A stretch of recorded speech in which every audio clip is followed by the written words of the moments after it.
Yo, what up, though? We live? I think I'm live. Let me make sure. What up, though? What's good? Happy Friday. Happy Friday. Hope everyone had a great work week. Really from the ones who will be working the weekend, make that bread. I don't left my phone upstairs. Man, what the heck be going on with me? But salute. Big salute to everybody. What up, though? In today's video, today's live, I will be showing you guys, per request from one of our queens, Miss Billy, how to install the Play Store on a Zidoo media player. All right, so we're gonna get into that.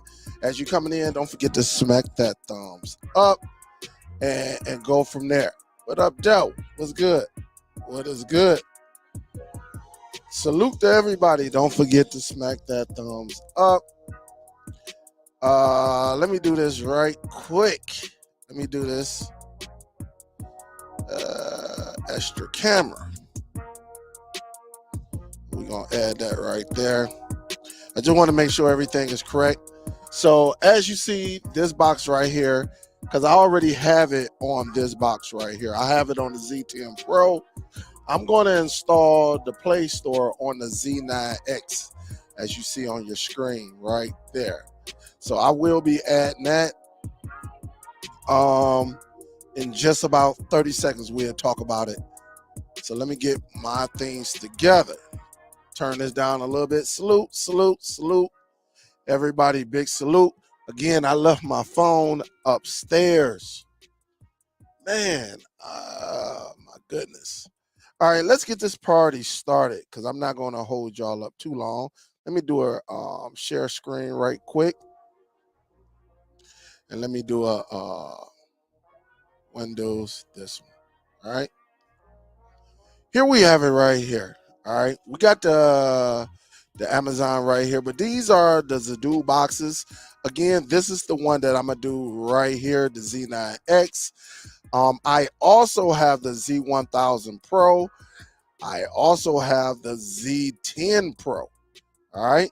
Now, the difference in this, which I explained plenty of times, the second and the third one, you can install a drive inside. All right. You can get an internal drive inside.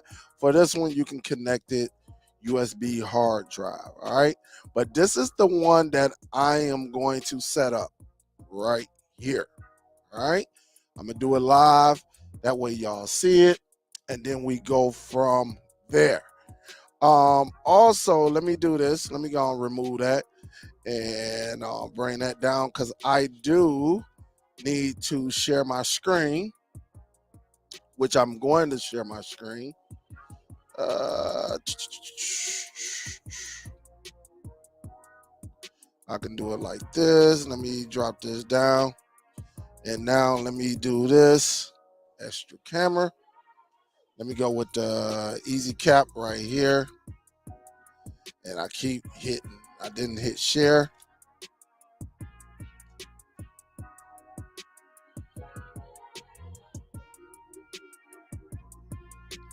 All right, so here we have it right here. I'm going to make this a lot larger. I do have my keyboard that I will be using. All right, so let me do that as well because you're going to see that. So let me make that screen larger.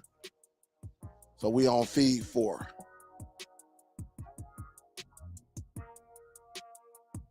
I pass it up. Yep. I'm on feed 6. So here we have it right here. Just to show you guys, I do not have the Play Store on here.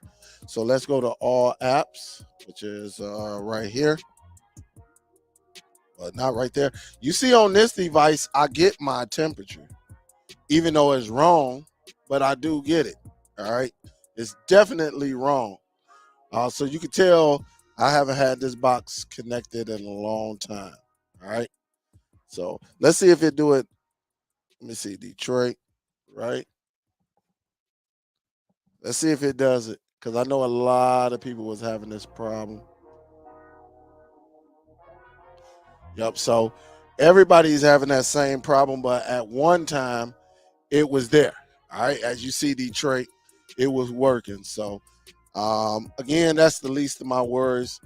But just to show you, I do not have the Google Play Store. As you see, if you go across, all right, just to show you that I do not have the Google Play Store. All right. And so again, this video will show you how to do that. All right. I will get that going. All right. So let me share the screen one more time. So here, the first thing I did when I went to how to add the Google Play Store to Zidoo, that's all I did was search for it. And it, I clicked on this right here, how to install and activate Zidoo, activate Google Play Store and Zidoo. All right, so which it brings me here. For anybody that's watching, I will drop this link right here. That way you have it. I forgot to put it in my description. I can always go back and edit that. And so here, one thing about it, this is on the Zidoo. So again, let's do this. I just went up here to the Google Play and I say how to add Google Play to Zidoo. And it gave me this one right here. All right. And so when you click on it, you get this.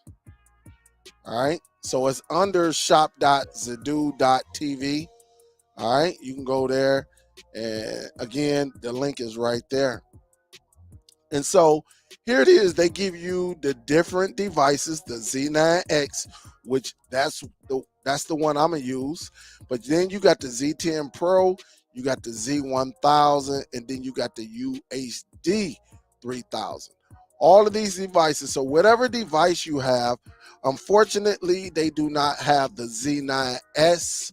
Some people may still use it. I don't know if it'll work or not. I don't know. They don't have it listed. That doesn't mean that it will not work. Okay. It does work. All right. It could work. You got to be politically correct on these waves right here. All right. So these YouTube streets. Cause somebody will come in, oh, they do work. I don't know. I have not tried that device. I'm only going by the list that they have here. The Z9X, the Z10 Pro, the Z1000 Pro, and the UHD 3000. All right. So whichever one of these models you have, you click the link and it should start downloading. All right. It will start downloading and you should get your download. All right. Now, the key to this is what you got to do now. The key to this is to always, the key to this is to, you're going to have to use either a flash drive or some type of external hard drive. All right. You're going to have to get that. Once it's done, use your computer, put that file, and I'll show you the file. Hopefully, I'll be able to show it to you. I don't know.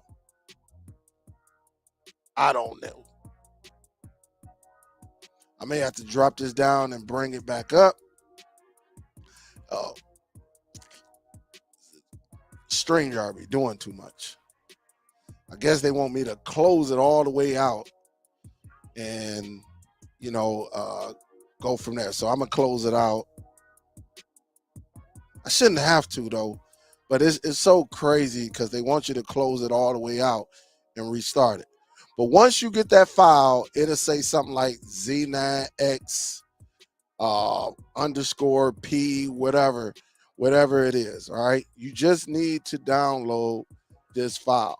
All right. That's the main sauce. You need to download one of these right here. All right. Download it. Get your flash drive. Get your USB drive. external drive, whatever you're going to use, it must be a USB. All right. It must be a USB. How do I know it? Because then you can go over here and to the support. All right. And it tells you, and I'm going to drop this link right here too. So that way y'all see it. All right. I'm going to drop that link. That's the support link to Zidoo. And it tells you preparation.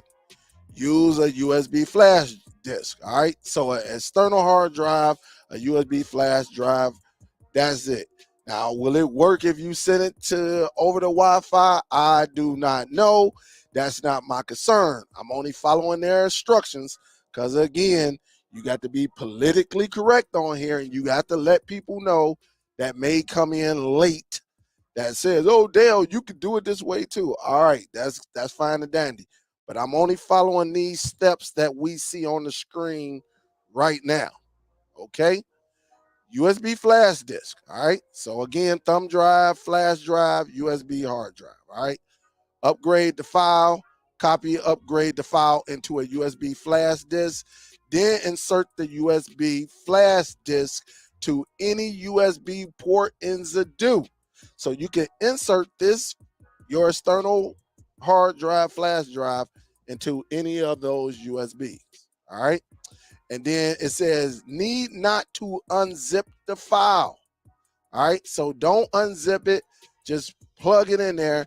And then you're going to follow these instructions. You're going to go to the about and go to update. All right. So I'm going to follow all of this right here. All right. And then we just going to follow it step by step and then go from here. And we're going to see if we're going to install it. And then after that, if you don't have any questions, then I'm going to bring a special guest on. All right. And then we're going to go from there. It's pretty simple, though. It is very, very simple. All right. So just know it is very, very simple. All right. So now let's do this. Let's get over here to this. I do have already put the drive on here. Let me see.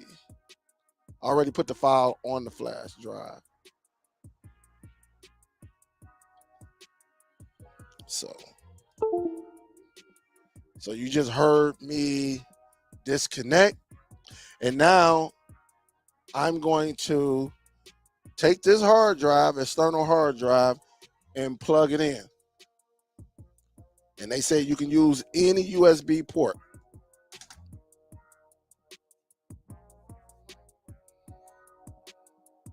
And we should get this message. As you see right there, I got the message. I'm using my keyboard right now. So the first thing it said, what? Go to the about. So I'm going to just close that out. And there's the about right down here. Now, you can go another route, but they said they making it as easy as possible for us. So go to the about. And as you see, you get all your information and all of that. And then what do it say? Go up to update. All right. So right here, I'm not going to worry about this because I want to do a USB update. All right. So hopefully everything worked. Here's my drive right here, my Dell Media Library. So I'm going to go and click that. And here it is right here. Zidoo Google Play Store. All right. So I'm going to select that one. And here it is right here. This is the Z9 8. Depending on what device you have, is up to you. And I'm going to just click on that. And here it is right here. It's going through it. As you see on your screen, checking update. File exists. Update file successfully. Checking the package. All right. And it tells you at the bottom, this action cannot be interrupted when you are updating. Please back up your data. All right, so right now it is checking the file. And as you see right there at the bottom of the screen, you see it's copying all of that data, how to install the Google Play Store onto your device.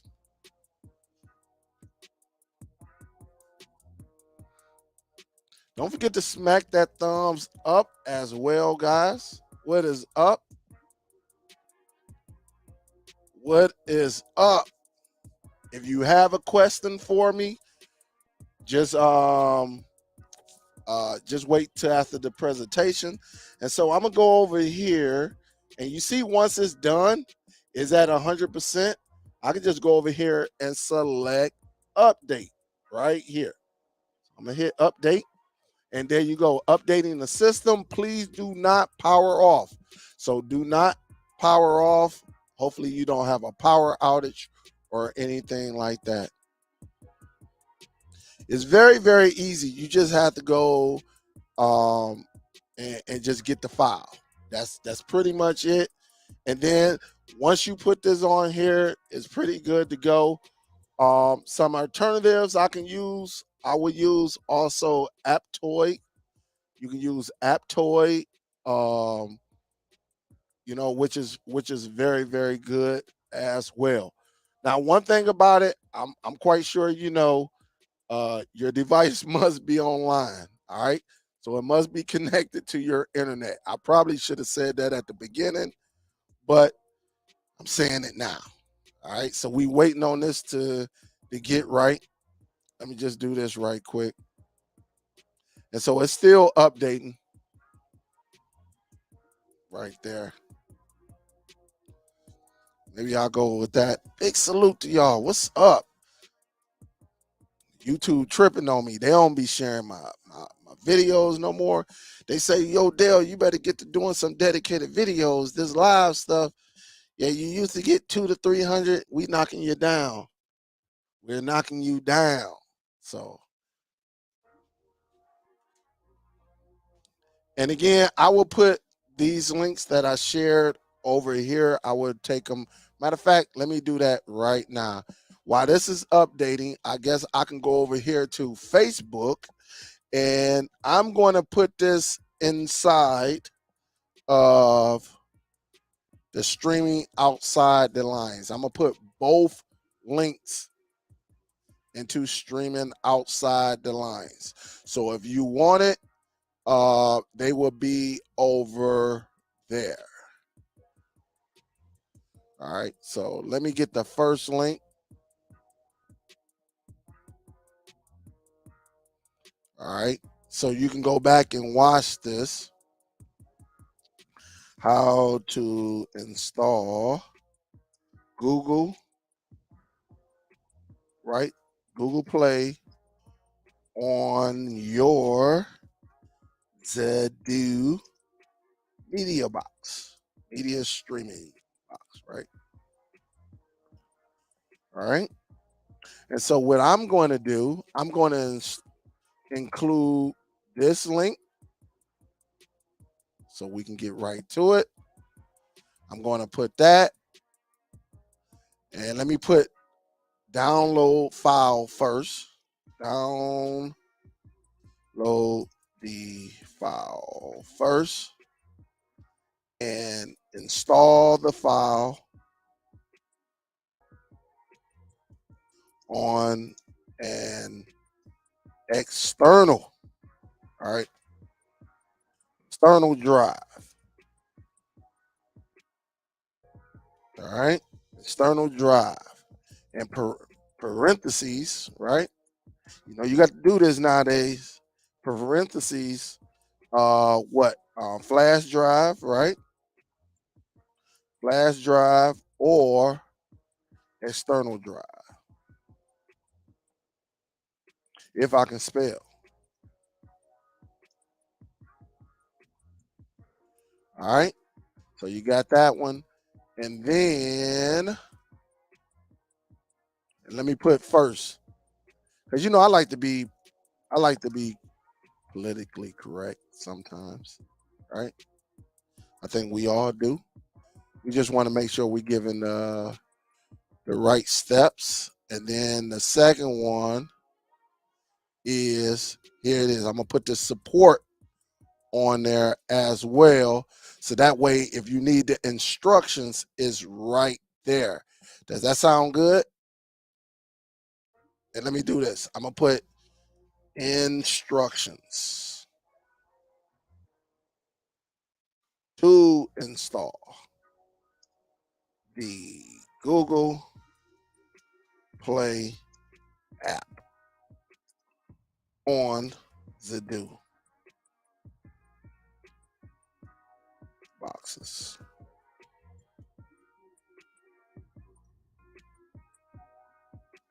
And y'all won't believe this.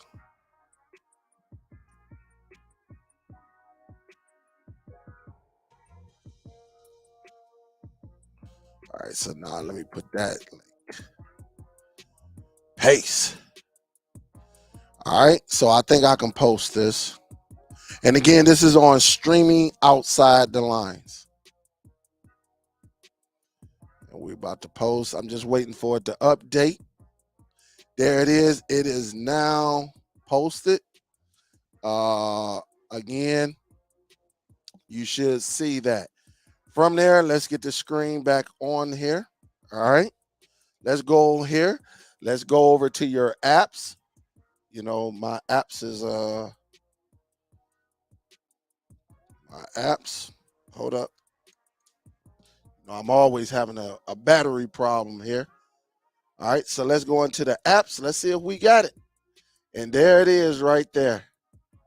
You now have the Play Store right there. All right, you got it. It's right here. All you have to do is just click on it and sign in. All right. And if it act funny on you the first time, don't worry about it. It's pretty solid. And let me put my email on here. Let me do it. Nah, y'all ain't about to see that. Y'all think y'all about to see something, huh? Let me do this. All right. That's the Play Store, right? So that's streaming outside the line. So it is right here, guys. All right. So just in case.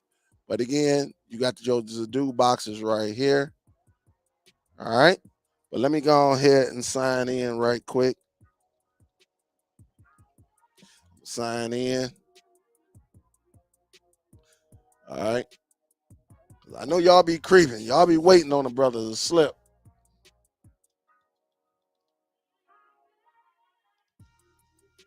Y'all be waiting on the brothers to slip. Them haters. Oh, man, my phone is upstairs. Got to be more careful. My phone is upstairs. But that's all. My phone is upstairs, man. Hold up. Let me see if I can do it another way. All right. Let me see if I can do it another way. I can't do it that way. I need my phone. I need my phone. So it is what it is. All right. So let me take this down. I need my phone. All right. Because it's doing that verification and all of that stuff. But as you see, it is right there, is waiting, and that's how you add it. All you have to do is sign in, and you are good to go. Now, also, I will ask that you also get this to Aptoide. Aptoide is basically the half brother of the Play Store. All right. Aptoide is pretty solid. I use both of them. It just depends how I'm feeling. Whichever one pops in first, I use both of them. But I really got to get my phone so I wanted to sign in so y'all can see it. And that's how you get the Play Store on there. And it's pretty easy, it's pretty solid. Um Again, it's not going to hurt your device. But one thing I want to do right now, because if I go home and now when I go to the about, my firmware, everything should have been updated. All right. And as you see it right here is now running version 6.4.co_G. All right. But now let me take this a little bit further. All right. I'm about to factory reset. And matter of fact, let me do this. Let me bring this up. I'm Let me do this right here. Let me select that one because I want to put that in, and then I want to move it. All right. Now, I want to see if the Google Play Store sticks. All right. I want to see if it stick. Because if it stick, then we know we're good. All right. We're good. And I remember when I factory reset one of my other devices and it came back. Remember a couple weeks ago, it stuck. So let's do that right now before I bring my guest in. All right, come on. Man, I got to get some batteries. Got to be more careful. Y'all got to tell me, man, get some batteries. Like, Dale, if you don't get some batteries, dog. And so right here, I'm going to go to recovery. All right. And here it is right here. I'm going to click on that. It says, before restoring factory reset, unplug all your devices. So I'm unplugging this drive. I got it right here. I'm going to sit that right there. And let's factory reset. And while it's factory resetting, it should erase all of the applications that I side loaded or installed onto this device. But we're going to see if the Google Play Store remains on here since we did the update. And that's going to give me a chance to go upstairs and get my phone if it didn't die. All right. Let's hit OK. And we should be going through the process. Hold up just a second, guys.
All right, I am back. Of course, my phone has passed. Right, let me go and get that charger on there. All right, so we at the beginning of the screen, of course, English. Okay, make this a little bit smaller so it fit my screen. All right, United States. All right, got that. I'm not gonna go into the expert mode. Everything looks good. Yep, number keys. Remember, and see Chrome installed. We already know about that. And then that's how everything should look. And now we can start the use. And let it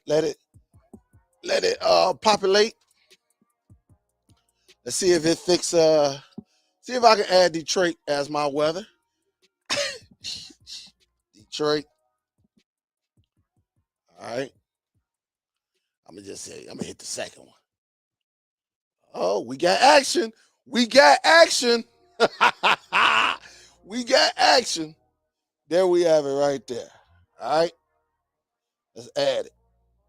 All right. So there we go. Let's see if it stick. There we have it.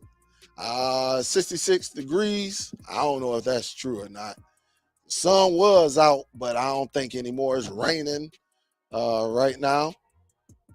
So we see that this is working somewhat, right? Now, let's go into our apps and let's see if the Play Store is in here. And there we have it. It is stuck in there. It is in there. All right, so we're good. Let me turn on my phone. And does anybody have any questions? There we have it. It is a nice tool to use. And it's I mean it's fairly easy.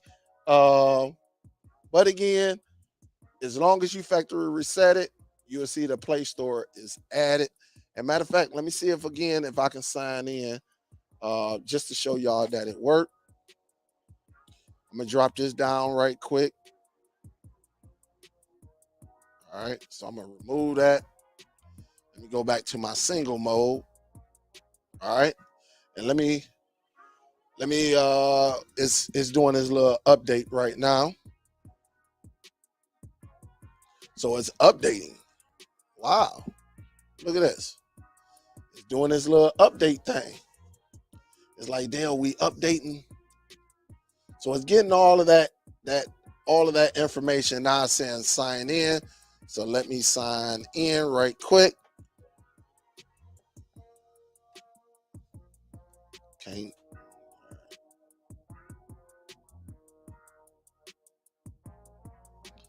All right. And again, just waiting for it. There we have it. Just want to make sure.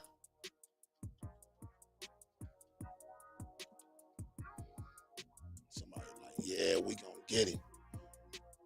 Please don't email me at SUPERDELL, guys, because I'm telling you, I do not even answer that.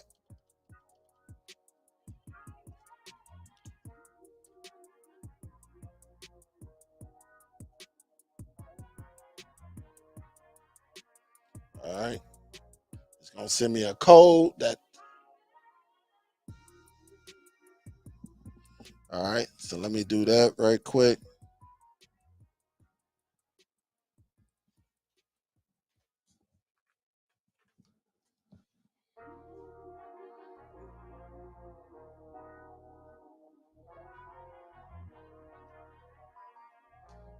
All right. You hear all the messages going off?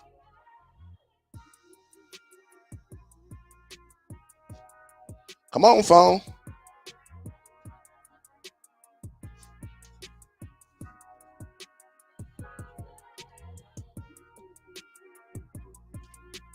I think this is it.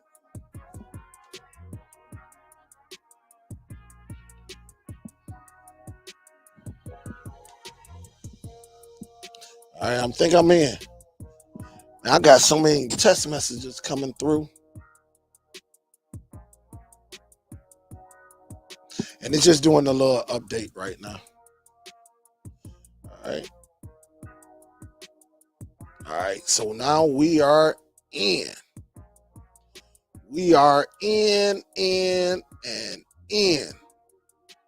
So as you see right here, we got the Google Play on the Zidoo box. So here it is right here. And again, for folks who need to see it, there's the Zidoo. We can go up in here, hit the app, and we can go right up in here, hit the Google Play Store, and there we have it. So if any app that I want, so if I wanted to say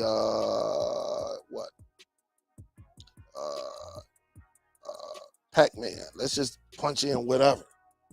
All right.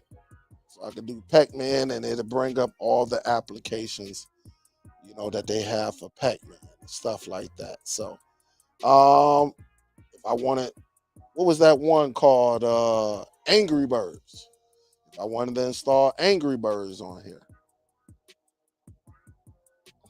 all right, I can do that. Angry Birds. I ain't played it in a while, but I can see if it worked, right? I can see if it worked. I don't know about the friends, but let's see. I'm gonna just see if it'll play with my keyboard.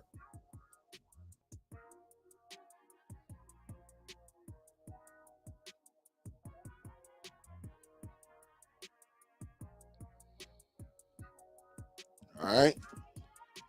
Also, let me go on here right quick. Let me get the.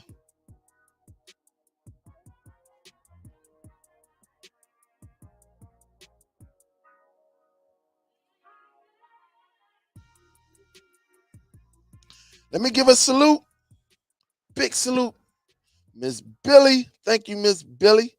Also, let me give a salute to Miss Teresa. What's up? Thank you for the love. I appreciate everything. I appreciate it all. All right. I appreciate it all. Man, got a lot of situations going on over here. A lot of situations. All right. Let's see if we can might be able to play this on the Zidoo. I don't know. Let's see though. What's up? So make sure y'all have no questions before I bring my guest on. Billy say, yo, salute Super Dale. I sent you PayPal donation. Thanks for the instructions. Thank you, Miss Billy, for showing us so much love. So much love. Thank you, thank you, thank you. And so again, I don't know if we can play this on a Zidoo, but I guess I can find out. And it's pretty solid. All right. Pretty solid. All right. So let me do this right quick. I'm gonna get my guy I'm gonna get my guest on here. Go over here.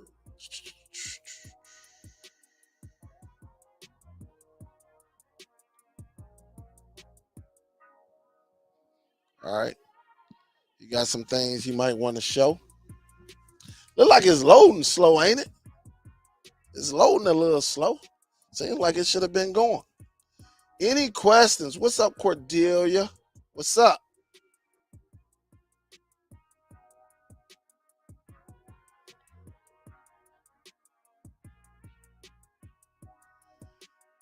I said, hey, Richard, I said, do not email SUPERDELL-TV. I used to use SUPERDELL-TV email. And so I didn't want y'all emailing that. But you can email the @SUPERDELL. But some people still, because they go by what I used to use like a few years ago. All right. This looks like it's going a little slow on the Zidoo. All right. Look like it's doing some updates down here at the bottom. You can email me, just don't send it to SUPERDELL. That's all.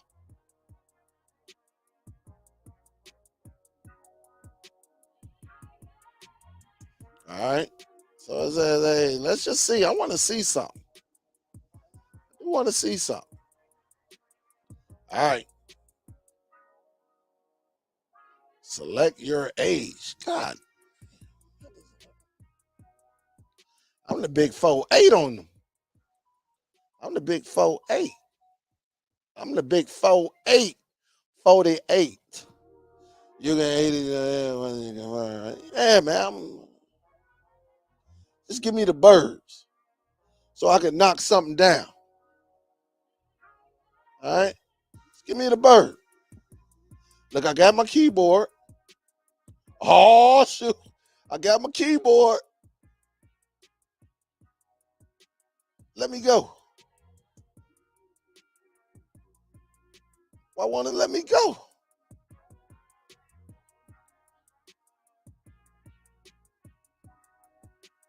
It won't let me do it, y'all. It keeps saying tutorial.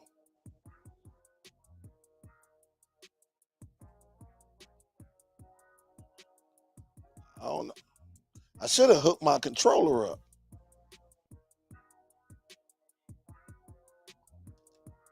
Yeah, it won't let me push it.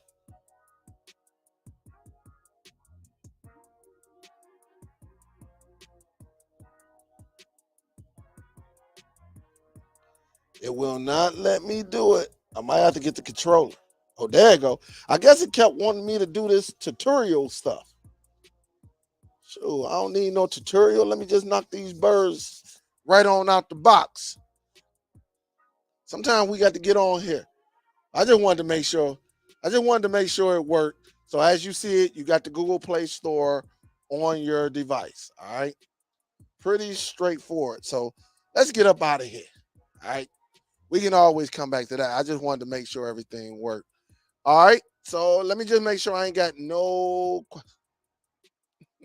Yeah, I was following it. It wouldn't let me do it until the end. So, um, let me get my special guest on here. Let me drop this down right quick. I can remove this. I can remove this. And let me do this. Let me bring him up. There we have it. Let me get me on the screen. What up, though? BD, what's up, man? What's up? Can you hear me? Oh, yeah. Loud and clear. You sound better than last week. Oh yeah, I got a headset, so I can sound better. Oh yeah, you sound very, very clear, man. How you doing? How was the week? It was cool. What about you? Man, just working, man. Working, hustling, and doing what I do best. Doing what I do best. Now, I do want people to know Brandon was on the show last week and dropped some gems. And so we agreed last Friday,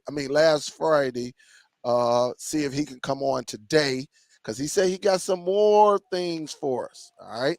He got some things to talk about when it comes to the Zidoo. And I'm gonna let him share it. But first, listen, get your pens, like I always tell you, get your pen and get your paper.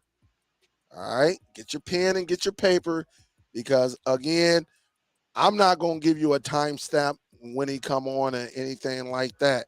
But just get your pen and get your paper.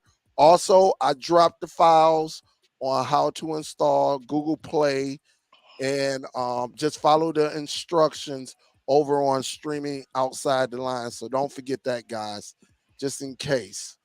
But let me do this. I'm gonna make you a little bit larger. Or what? First of all, what you want to discuss this week? Well, a few days ago, Zidoo actually came out with their newest version of the software for all of their boxes from the Z9X all the way up to the UHD 3000. And what that did for a lot of people was the first thing it did was fix the weather thing Okay. that I was talking about last week. So they fixed that. And they also fixed in home theater where it would, like, if you enter in a movie, after a certain amount of time that you can set, it'll automatically start playing the trailer. Okay. They did fix. But that didn't work for a lot of people on the latest official Zidoo firmware, which came out back in November. Okay. And the firmware they came out with about a month ago fixed it for a lot of people, but some people were still having issues to where when it would try to play a trailer, it would just give them an error message. So Mhm. the latest one fixes it for everyone.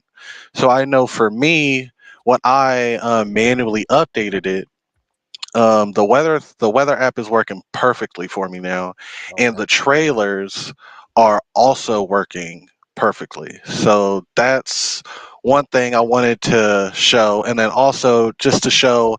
Last week when I talked about naming the different versions of a movie, I Okay. wanted to show how that actually looks on the Zidoo because I got a capture card so I can show you what it actually looks like Yeah. on the Z9X, and then I also talked about last week how I turn my movie discs into ISOs, Okay. and I thought I could go in and show you in Make MKV.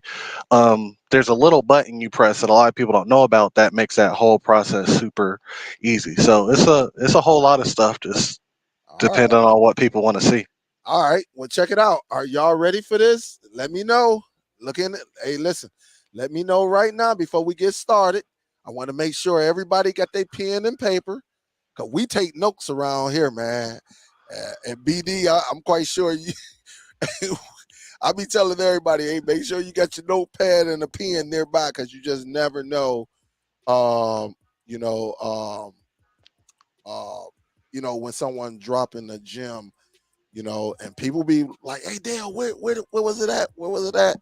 And I'm not gonna go back and watch the whole live, really, if it's 2 hours long and try to pinpoint when we discuss. So, um, yeah, I would just have to tell them like, "Hey, man, you're gonna have to watch that live and go from there," because Mhm. we dropped so many gems. So please, guys, before he even gets started, make sure you put the time stamp on the time just in case you're not able to do it right now, but at least you know exactly where to go to get it. And plus, jot down your notes, what you want, and then go from there. I'm telling you, that's the best way.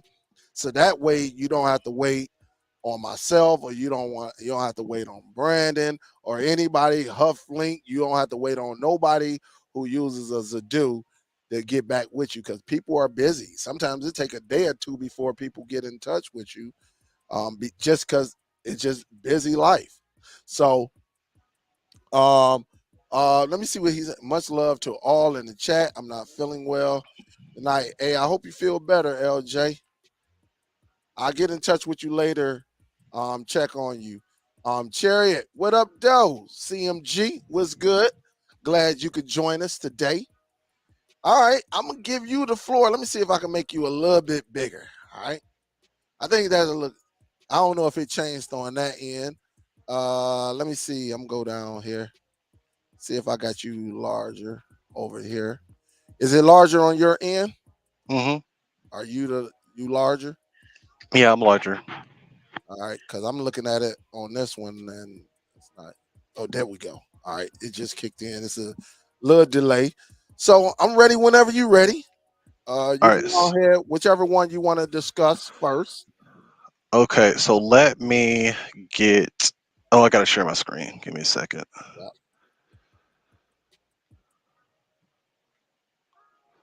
All right, let me know when you can see it. yep, got it right there. Cool, cool, cool. All right, let me put the Zidoo in full screen. All right.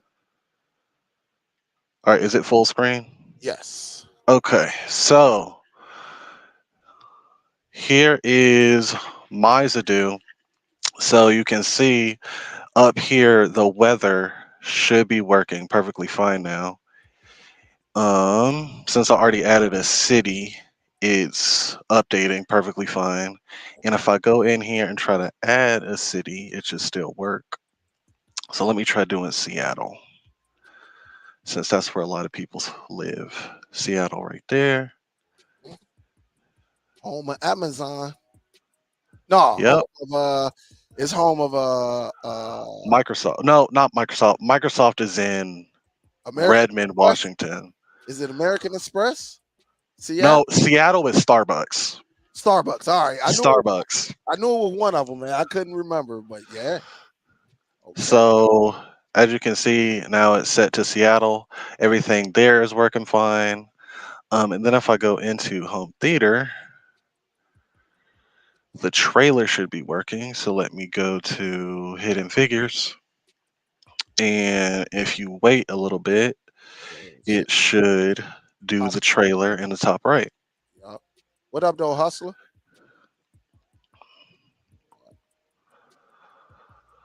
And just let it play for like 3, 4 seconds.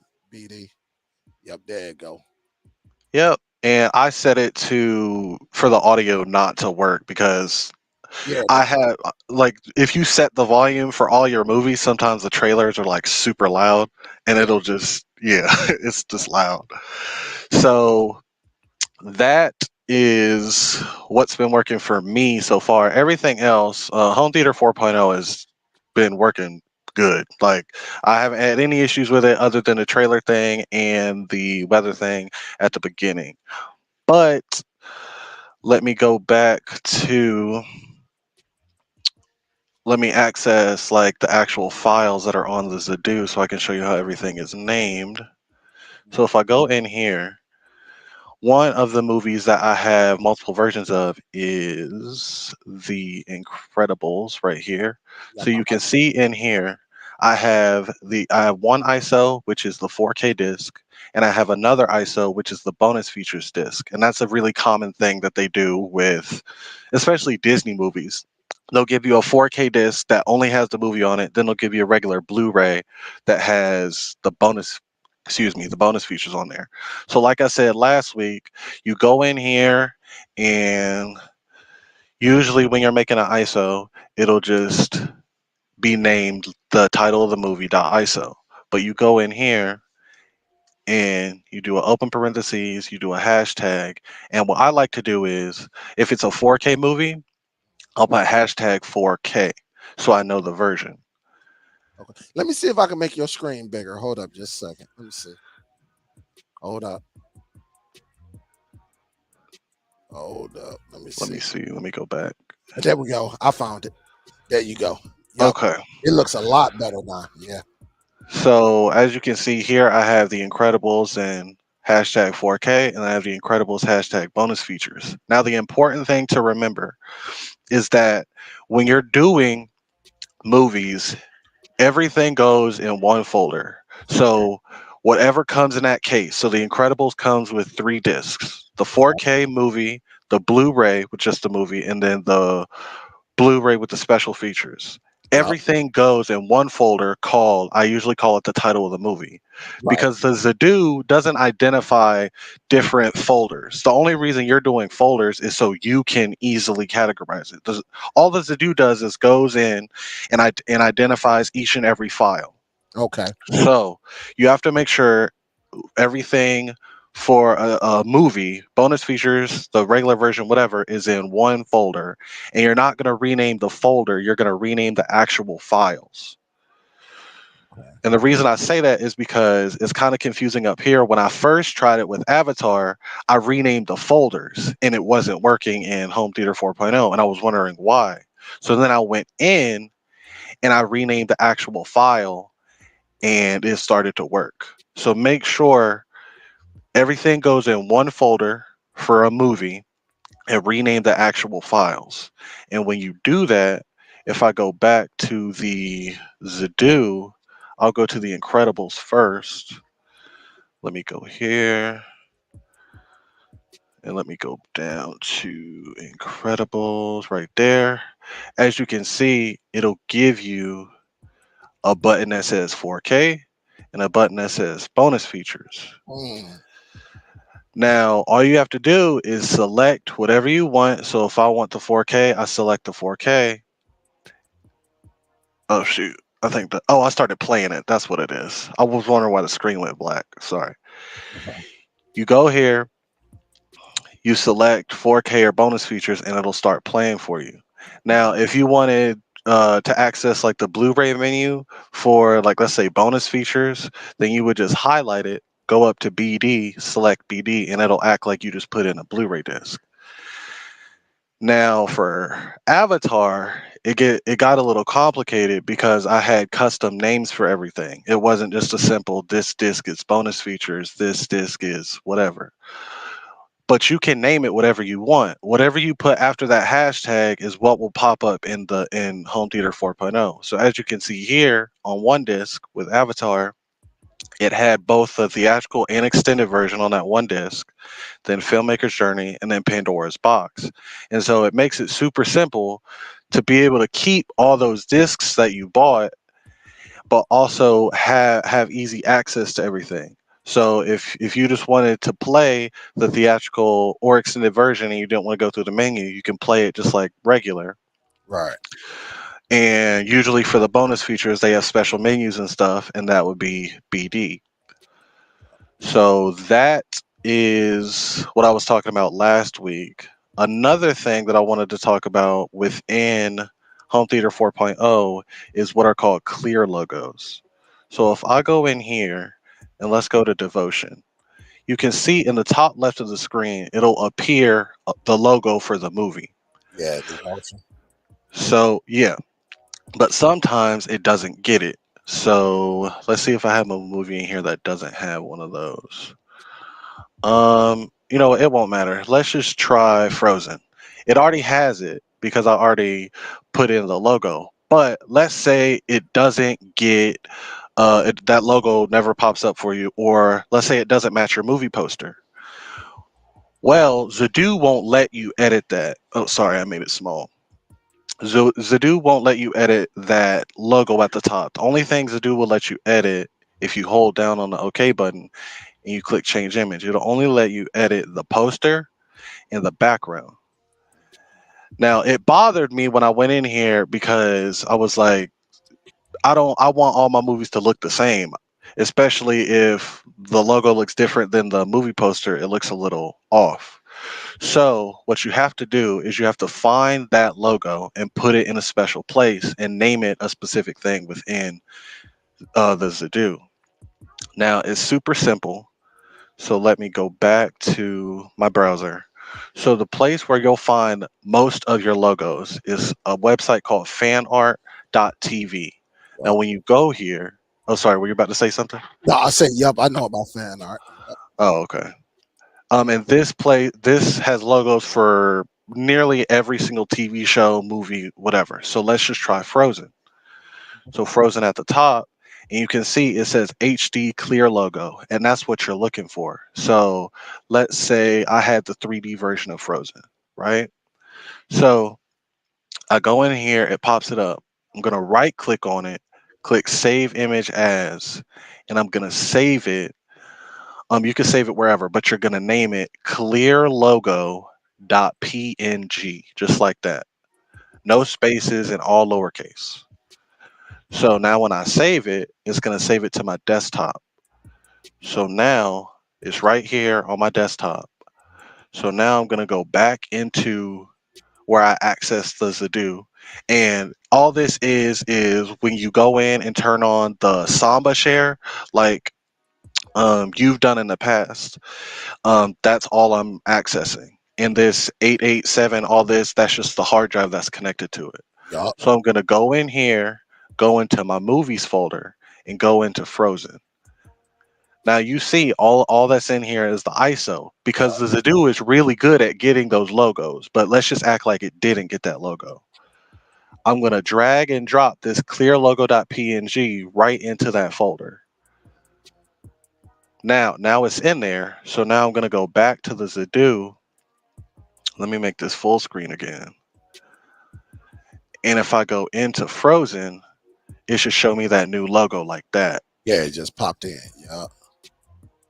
And so that way, um, if you have a certain version of a movie and you want to go in there and make it specific to what it is, you can still do that. So that's a really quick way to get all your logos looking right. Yup. I got a quick And question for you. Uh, okay, go ahead. question. Now, your files, the like when you were showing the Incredible, you was doing the Incredible. You had the Incredibles, but you had in parentheses Uh, hashtag 4K. So before we move on, you actually ripped the disc, the full. Now, all right, let's do this. If I had a disc, in which I do, I got a few discs down here because I know this question is going to come up. And some discs, like you said, right? They mm, have multiple. They have multiple discs, right? Something mm, like this. So you see, you got you got multiple discs, four right, excuse me. a 4K. So Yep. are you saying that not only do you rip the 4K, Yeah. but you also rip this one? Uh huh. You put it in a folder, Uh huh. right? So if you was to create one, this would be the Equalizer 2. Yep. The folder would be called the Equalizer 2. Yeah. Okay. And so when you put the you use make MKV to do the ISOs for Uh huh. both of these, right? So Yep. with the Blu-ray, that's when you're gonna get that BD, right? Uh huh. And Zidoo will respond to that. Because what I was doing, I was only doing the 4Ks. I was never doing the Blu-ray. Well, you don't. Okay, so if you just want the movie and you just want that 4K movie, Mhm. every 4K is going to have that 4K movie on there. But what a lot of companies do is they put that big 4K movie file on that disc, and that's the only thing they put on it because they don't have extra space for all the Yeah, special features. yeah. And they put the special features on the Blu-ray. And so what what I do to make it simple for myself is I'll rip that 4K and the Blu-ray still has the 1080p movie on there. But I just name it special features and then I'll go into the Blu-ray menu and access the special features like that. So, But oh, so go ahead, sorry. when you in MKV, make MKV, right? Uh In the Blu-ray, instead of you just getting the movie, you do everything with the special features. So you check off no, everything. I'll show you what I do cuz Okay. when I show you later it'll make more sense cuz it's a simple just like you click one button it backs up the entire disc and you're done. Yeah, you right. Okay. Okay. Um, so I got some discs right here. So, this is the 20th anniversary of my camera's not the best and the light is not the best, but this is the 20th anniversary edition of the first Fast and Furious movie. Okay. And inside, it has both the 4K right here. Right. Oh, sorry, it's backwards. 4K right here, and right behind it is the Blu-ray. Okay. So on this specific disc, the 4K only has the 4K movie, and the Blu-ray has the special features on it. Okay. So if I go back and let me share my screen again. Hopefully y'all listening to this because he dropping them. Now the program I use is really common. It's just called MakeMKV. You can just go to makemkv.com. I'm sure a lot of you guys know about it. Um, you just download it. Like I said before, I chose to pay for it. You don't have to pay for it at all. Right. I just chose to because um, I've been using it forever, and the developer behind it's a really nice person. So let me get out of OBS Yep. and let me open up MakeMKV. So I'm sure this screen is very common to everybody. And usually, what people do is they'll take a disc and they'll put it in their Blu ray drive, like I'm going to. Yep. We see it going in there. They'll And wait again, for it. and again, Oh, go ahead. everybody, this is Make MKV. That's all you got to do is Google it. You will find it. Yep. It's just Make MKV. And then you see the label, it identified it correctly, the Fast and the Furious. You don't need to worry about this little protection thing. That's just telling you the security on the disc. So usually what people do is they click this big button, Yep. they wait for all the messages to go by. And all that it's doing now is processing all the files on the disk and identifying what exactly they are. So it's just going to process all the security and bypass it. It's going to skip all the files that are too small to be important, and you get this checklist. Yep. So, important thing: the biggest file will almost always be the movie. Yep. So in this one, it's really simple: 95.4 MB. That's 95.4 megabytes. That's way too small to be a good quality 4K movie. This one right here, like I said, 4K movies go anywhere from 60 to 90 gigs. But Fast and Furious is only an hour and 45 minutes approximately, so it's a little smaller. So what people usually do is they'll uncheck all these and they'll leave the checkbox on the movie. And you can even go deeper and say, oh, I don't want, let's say, I don't want the Dolby Digital stereo because all I want is the DTS surround. And so you can go in here, uncheck all these things, and the MKV file that it makes will be slightly smaller because you're not including all of these extra audio tracks. Right. Now, the subtitles, that's self explanatory. But what I do is, and let me take the disk out so it'll return to this menu. If I'm trying to back up an entire disk, right, I will wait for it to load. Just give it a second to load again. And wait for it to identify. All right. This folder button with a green arrow up here, if you hover over it, it should, well, let me click on it. It should tell you back up. Now, what that does is it'll open up this menu. And what Make Him KV is doing is instead of going in that disk and going into a specific file that is a movie, it will back up every single file on that disk, just like um, it's a real disk. So you're going to have a virtual mirror image of that disk. So you always want to make sure this decrypt video files checkbox is checked because the Zidoo, I haven't tried it, but I don't think the Zidoo is capable of decrypting all the secure Blu-ray files on the fly. So I always make sure that that decrypt video files is checked because that makes it simple for anything to play, including the Zidoo. And then you're going to specify output directory. The only thing that means is tell me where you want the file to go. So when you click this folder right here that says set output folder, it'll open up a menu and you just go save it wherever. I have two folders right here. One's for movies, one's for TV shows. So I'll go in here and I'll make a new folder called the Fast and the Furious. And when I go in here, make that folder, select it. Now, down here it's gonna want to put multiple folders inside of that folder that you made, and that makes it messy. So what I like to do is go in here and you can see right here, it wants to store it on the C drive, so that's my hard drive. That's my user profile. My desktop, the movies folder, the Fast and the Furious. That's the folder I want it to be in. I don't want it to be in an additional folder called the underscore fast, all that stuff.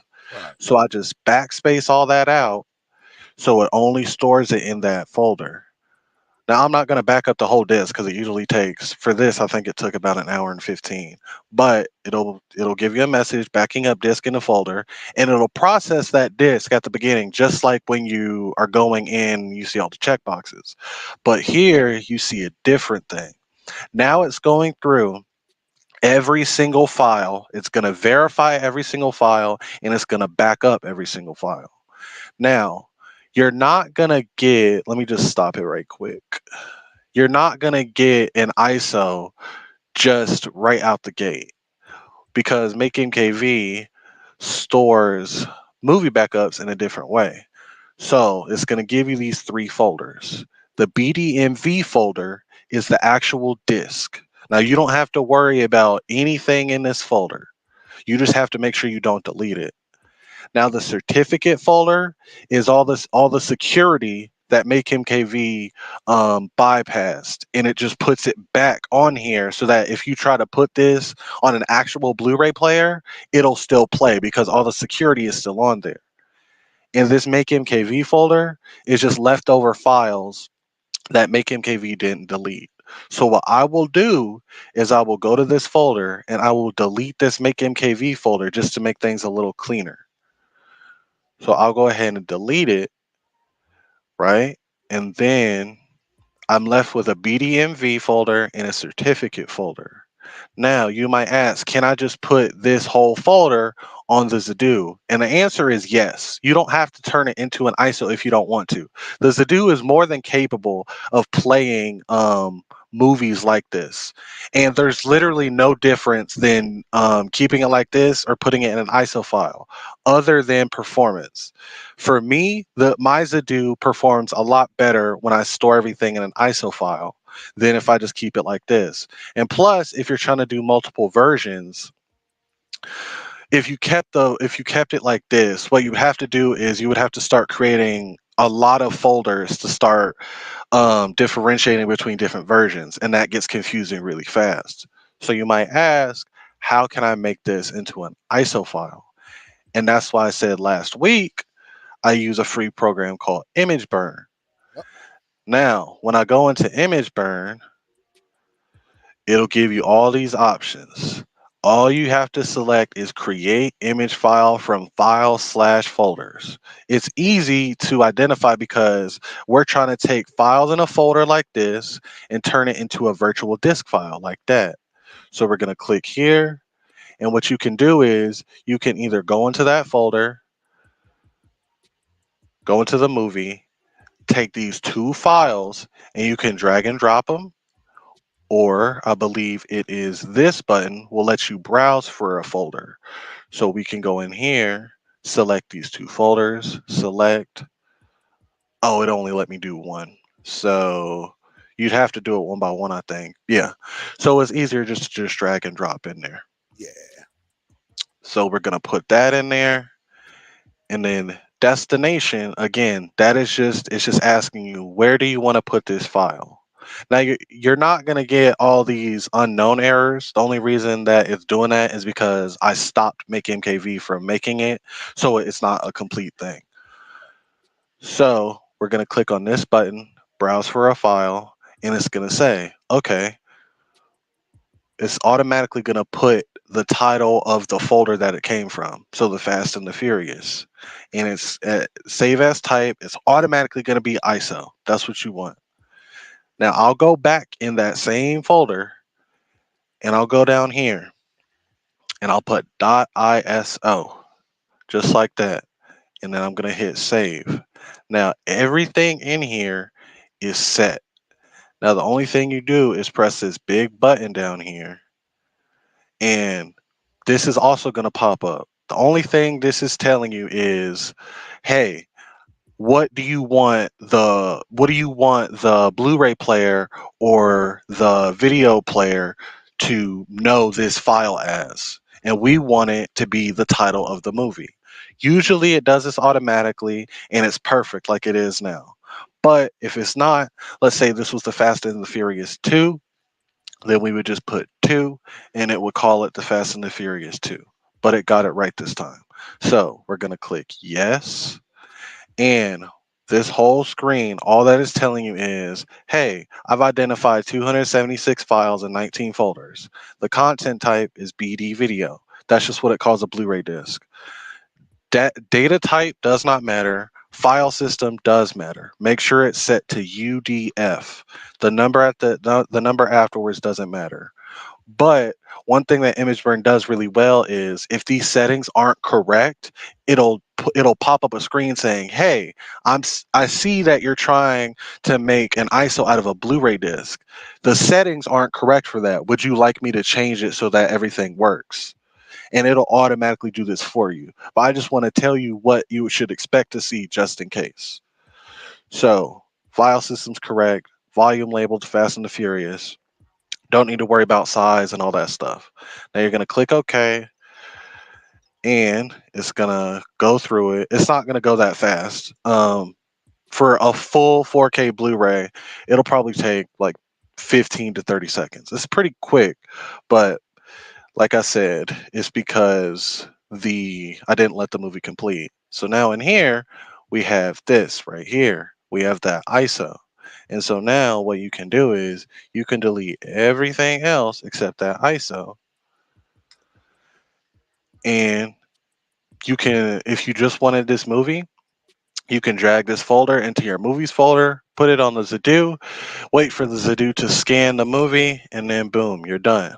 Now, what if you wanted to have multiple versions, like a 4K and a bonus feature? Well, you would just go in and you would rename this to hashtag 4K if you're like me. And then you would just do that whole process again to make an image file of the bonus features disk. And then let me just copy and paste this same ISO file. And you would just go in here and rename it to hashtag bonus features. And then you could just pop this whole folder over into your movies. What am I trying to say? Your movies folder and wait for Zidoo to identify it. And it'll automatically set those little buttons up for you so you can easily differentiate between the different versions of the movie. So how would you know if, Oh, shoot. Back because in streaming. I know some of your it gave you bonus and then it gave you some extra. Uh, How tell the people how would you find out if a disc has all of that extra features on it? You know, director's cut and all of that. Do you oh, look I got you. do you look at the at the disc and say, okay, what's all on here? How would you find that out? Please explain that to the people. I got you. So, usually, steelbooks just have art on the front, art on the back, so there's no information on it. But a regular movie, like, let's see if I have a regular movie around here, like this, the Emoji Movie, right? Comes in a regular 4K case. You look at the back. So let me see if I can pull up some art for this exact movie, just so you don't have to see the the cover through all this light and stuff. So let me see, 4K. Let's see, Amazon. Let's see if it'll show me the back of it. It will not. Let me see images. Like, here we go. So let me see if I can make this bigger. Okay, is this easy to see? You got to share it. Oh, I forgot. I didn't share. I'm sorry. Present, share screen, entire screen, allow. There we go. There we go. Can you see that? Yes.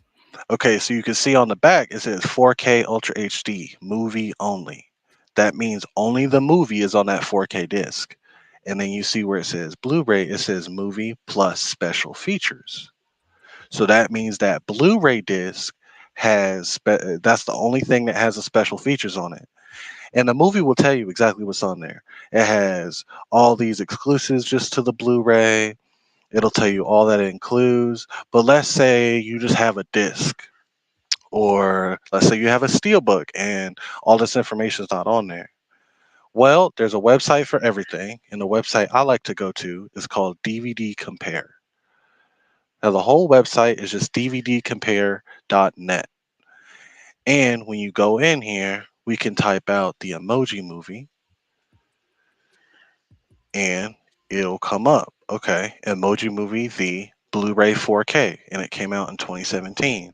Now, when we click on here, it'll tell you Blu-ray All America. All that means is the Blu-ray came out in every single American region. So this came out in North America, which is the United States and Canada. So you can see it says Disc 1, Blu-ray 4K, the film. That means the only thing that's on this disc is the film. Disc 2, Blu-ray. Now we see everything that's on that disc, and we even have the exact timestamps of how long they are. So the dance along is 2 minutes and 38 seconds. This original Hotel Transylvania short is 5 minutes long.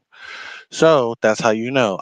If I want all the features, I need to go ahead and back up disc one so I can get that 4K movie, but I also need to back up disc two so I can get all those special features.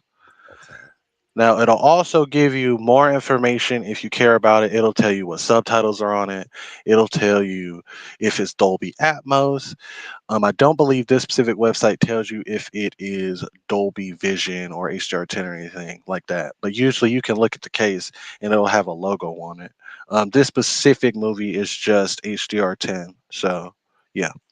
Now, Oh, all go right. ahead. Sorry. If you scroll down to disc two, Uh huh. say if you wanted to the dance along. Uh huh. Now, in that folder, will you Yeah. put hashtag dance along, or would you just leave it like it is on the disc and it automatically display? No, okay. So if you just wanted one special feature and you didn't want all of them, there are two ways to go about it. So you could back up the entire disk, name it special features within the Zidoo, and then, excuse me, let Will me it be, go ahead. will it be hashtag special features or just name it just special features? Oh no, you have to put the hashtag for it to Okay. identify it correctly. Okay. I'm sorry. All right. Um, Let me make the Zidoo full screen again. So if I go in here and I go to, let's say, The Incredibles, and I go to bonus features, um, if I go to BD, it'll load a Blu-ray menu. It should, because Disney movies are pretty easy to use on the Zidoo. And it's going to go through all the menus. And this is literally like it's just playing a regular Blu-ray. So bonus features, and if I wanted to select a specific bonus feature, I can just be like, okay, ending with a bang, making an end credits, select. And it'll be just like I put a regular Blu-ray disc in a Blu-ray player and I selected the menu. Now this specific special feature is now playing. Now, what if let's say the Blu-ray, the BD button doesn't work. So for example, with Avatar, that BD button doesn't work because the let me replug in the Zidoo. Because the code that's on that disk is too complex for the Zidoo to process. So you have to go in manually and select that manual file. But let me replug in my capture card. But there's another way to do it that a lot of people think is a lot simpler, including me. So let me go in here. Let me eject that 4K and let me pop in the regular Blu-ray. And, and if y'all have any questions for Brandon, just let me know. Just put a Q in front of it. What up, Nathaniel? Lou in the building. What up, though? Huff is in the building. What up, though? You say streaming outside the line won't open the door for you? What you mean? What you mean, huh? LB, what up, though? He say get them batteries. Yeah. What up, C. Oliver? What up, though? LB say, yo, great show, big homie. I'm getting that knowledge. Something new. Yes, this is something new because I didn't know it. Like I said from last week, I didn't know what hashtags did, but it's good to actually see it, see how it works. All right, so as you can see here, this is the Blu-ray disc. So, like I said, the biggest file is almost always the movie itself. So, different movie studios like making things really confusing for people. So you can see here, like the first question I asked myself when I went in here is, if I want a specific special feature, how in the world am I going to identify it? Because I just see a whole lot of numbers, a whole lot of chapters, all that stuff. So you go to back to this DVD compare website, and I'll make it side by side, and let's type in the Fast and the Furious, and it should pop up. The Fast and the Furious Blu-ray 4K 2001. This should be it. And we have the American version released by Universal. So, disc one, the film, right? Then we have disc one. Oh, it messed up. The people who made this page messed it up. But this is disc two, the Blu-ray. And you see here, what if I want that Dom's Charger featurette? How am I going to know? Well, it says right here, it's 4 minutes and 21 seconds long. So this little window right here is your info window. So it'll tell you the details of every single file. So it tells you the exact file on the disk, the duration, how many chapters, all that stuff. So if we want that Dom's Charter featurette for 421, we go in here, we find a file that is 4 minutes and 21 seconds. And I'm pretty sure it's going to be on here. If it's not, then we'll just get something close to it. I saw Let's see. 420. There we go. So Yep. that is most likely that specific feature. So that way you can go in here and you can unselect all this. Now you might be like, well, it takes a lot of time to go in here and deselect all these things. You can right click and click unselect all, and it'll automatically uncheck all those boxes for you. So if you just want this one thing, check that box, and then um, where it says output folder, just set the folder to where you want it to save, and you would just press that make MKV button right there. It'll make one file for this one special feature, and boom, that'll be your one special feature. So the one way is if the BD thing is working for you on Zidoo, you can go in and access it just like you would access it if you put it into a Blu-ray player. Or if that's not working for you, you could go into Make MKV and try to identify the specific file you want. Now, DVD Compare has pretty much every movie or TV show that's on Blu-ray that I've ever looked up. Um, like you can see, it has every single version of this specific title that has come out in the world. So the Scandinavian disc might be different.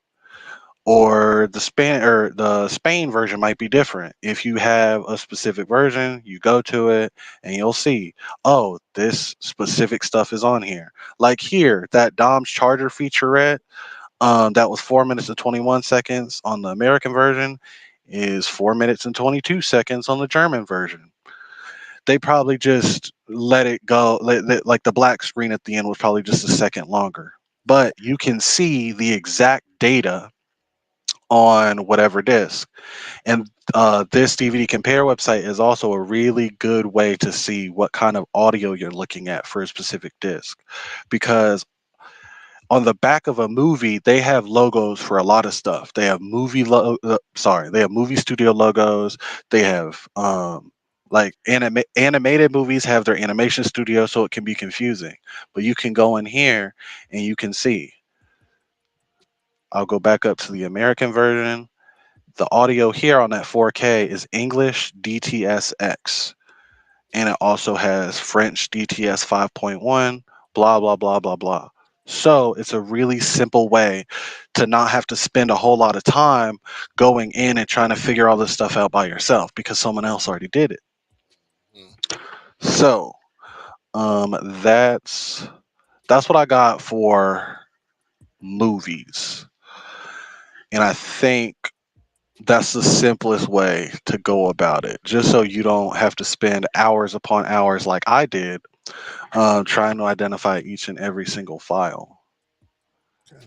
So let me go back here, stop sharing my screen. So, are there any questions? Yeah. Do y'all have any question? Let me do this too. If you want to come up, um, you can come up. You got the cam up though. You got a cam up if you want to come up. If you got any questions for myself or our guest right here, Brandon, he can definitely give you some more information on that. So we'll see. This is kind of neat. This is a little different, but neat, neat, neat, neat. I ain't used image burner, so woo, I ain't used that in a minute. It's been a while since I used that. It still works. So it works for I don't burn or not burn. I don't rip a lot of DVDs cuz DVDs are a completely different way of looking at it in Make MKV. Mhm. Um so I don't really do that a lot. What I'll usually do is just back up the whole disc and then just you can still put all the DVD files on in an ISO, and I'll just put that on the Zidoo, and the Zidoo will just say, "Oh, this is a DVD," and then it'll just play it like regular. But that was just movies.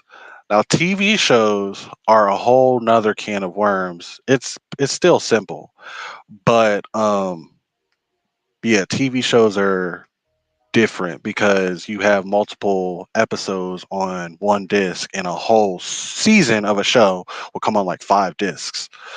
So yeah. Oh, also the Zidoo firmware that you installed is an old version of the Zidoo firmware, and it's just the one that Zidoo gives out to people to install the Play Store. Yeah, But the newest versions of that software come out. They usually do like every 3 months, and as long as I'll show later. You just follow. It'll say the version number, and then it'll say G, and that G means it'll come with all the Google stuff built into it. yeah. And that's how I got all my features working again. I updated manually to the latest version that Zidoo came out with.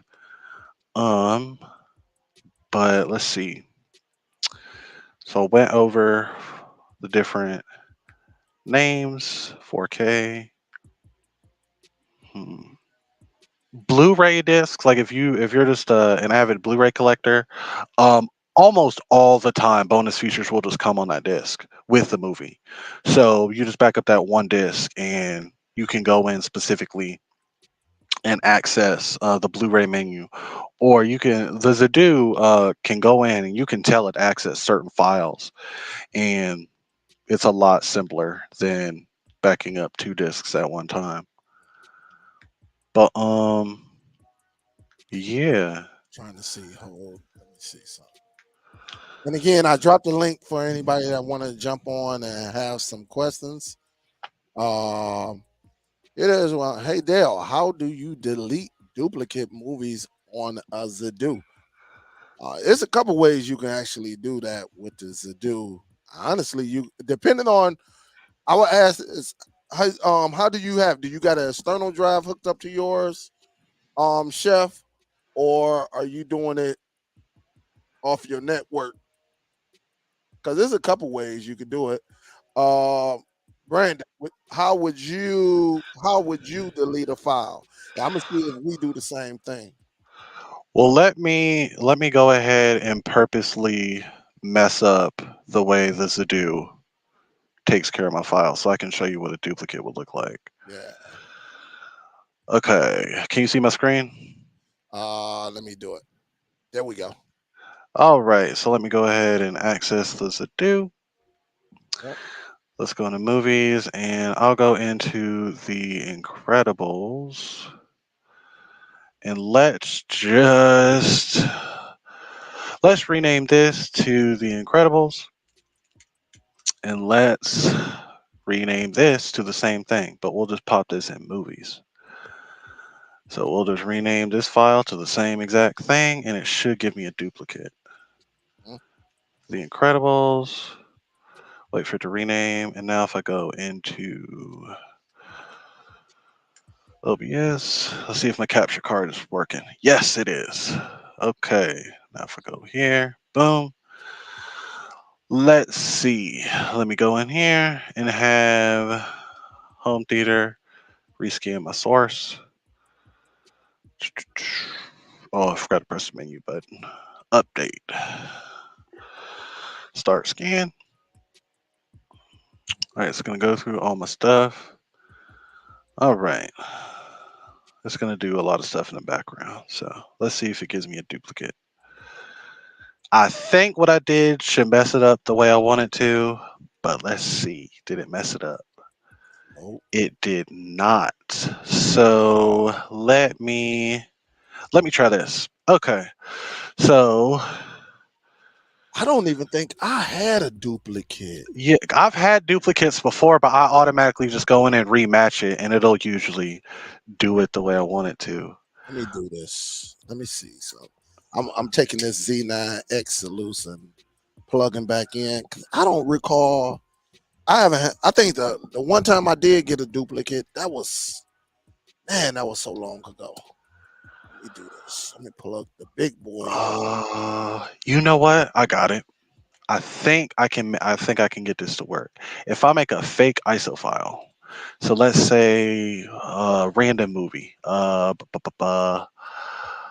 Let's try a movie that I don't own. Let's do Big Hero 6. So let's go in here and let's create a fake file. Let me delete it. New text document. Big Hero 6.iso. Okay, we got a fake ISO file. Cool. And then let me drag and drop this to the hard drive and see what the Zidoo thinks. Do a slash. Go in here. All right. Pop this Big Hero 6 folder into my movies. All right, we should have a fake Big Hero 6 folder.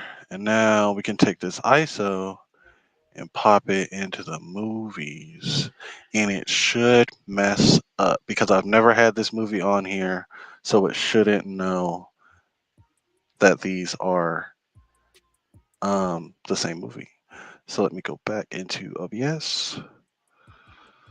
Full screen. Okay. It just rescanned. So let's see what we got. Big Hero 6. Did it create a duplicate? No. But it should, because it should identify two separate files. See, because I haven't saw a duplicate in a while. It's been a while since I saw one. You know what? Let me try. let me try renaming that same file to something else, like Big Hero 6 2016 or whatever. And maybe that'll make it give me a duplicate. What's up, Libra son? What's up? What's good? Let's see, Big Hero 6. Let's rename it to Big Hero 6 2022. I don't know. And let's have it rescan. All right. Found a source to be updated. Okay, start automatic scan. See, it's kind of hard to mess up the Zidoo on purpose because it does a lot of things really well. Check your unmatched. See if it went into your unmatched. Which Oh, you you know what? You're right. You're right. it might have Unmatch. went in there. Yup. There it is. Okay, so now if I rematch it and make it the right thing, I wonder what it'll do. Let's see, Mm, Big Hero 6.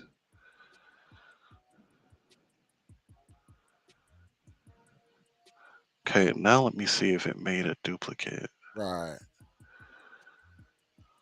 I'm gonna guess that it just made two separate versions in the same thing. Yep.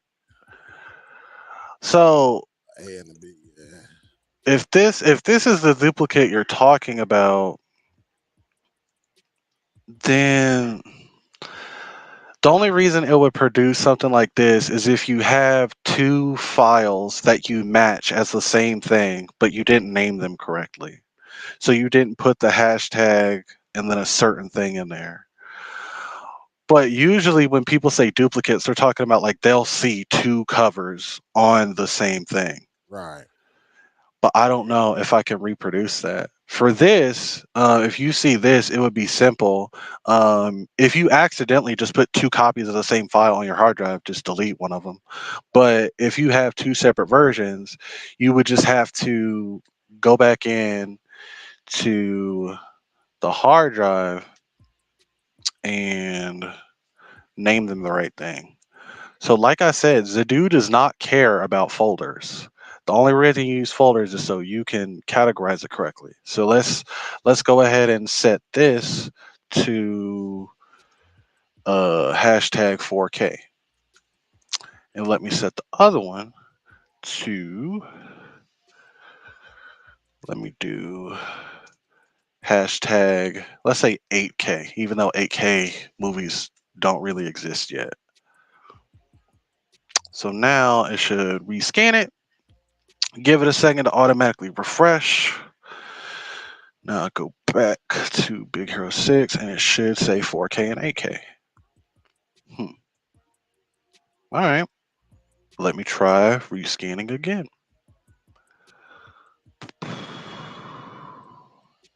Oh, shoot. What am I doing? Sources right there.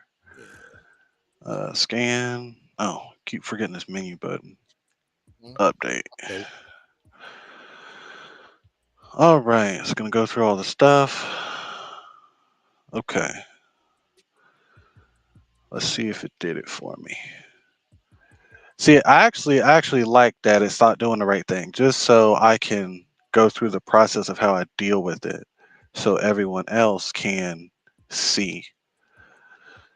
Let's see, Big Hero 6 is doing it right. Yep, there it is. Just had to do a rescan. So now it's showing the right thing. Got the 4K, got the 8K, and just like before. So that's how I would fix a duplicate if it says something like A and B in here. But as far as a duplicate just like out here, I haven't seen one in a while, so Yeah. I gotta think. I don't know if I can reproduce it, but What I would do, and hopefully, Libra son, let me know did he catch it. Uh, I mean not Libra son, the chef. Let me know if he caught it. Let me do this right quick. All right, because here go mine's right here. Now I haven't saw this in a while. As you can see, I was like gaming a little bit on the Zidoo. It's not the greatest experience, but it is what it is. One thing you can do if you have an external drive hooked up, right? If you have an external drive hooked up, you can actually go into that bad boy, go in and say I got a duplicate. Let's just say in one of the 4K Marvels. Say if this was a duplicate. All right. One thing you can do if you click on it, if you you can, no, not that. You can actually go over here and actually delete the highlighted folder. Excuse me. Yep. So, and say if I had two of them in here, all right. I haven't saw two posters, but if you got two of the same films in here, you can actually go in there and actually get rid of it.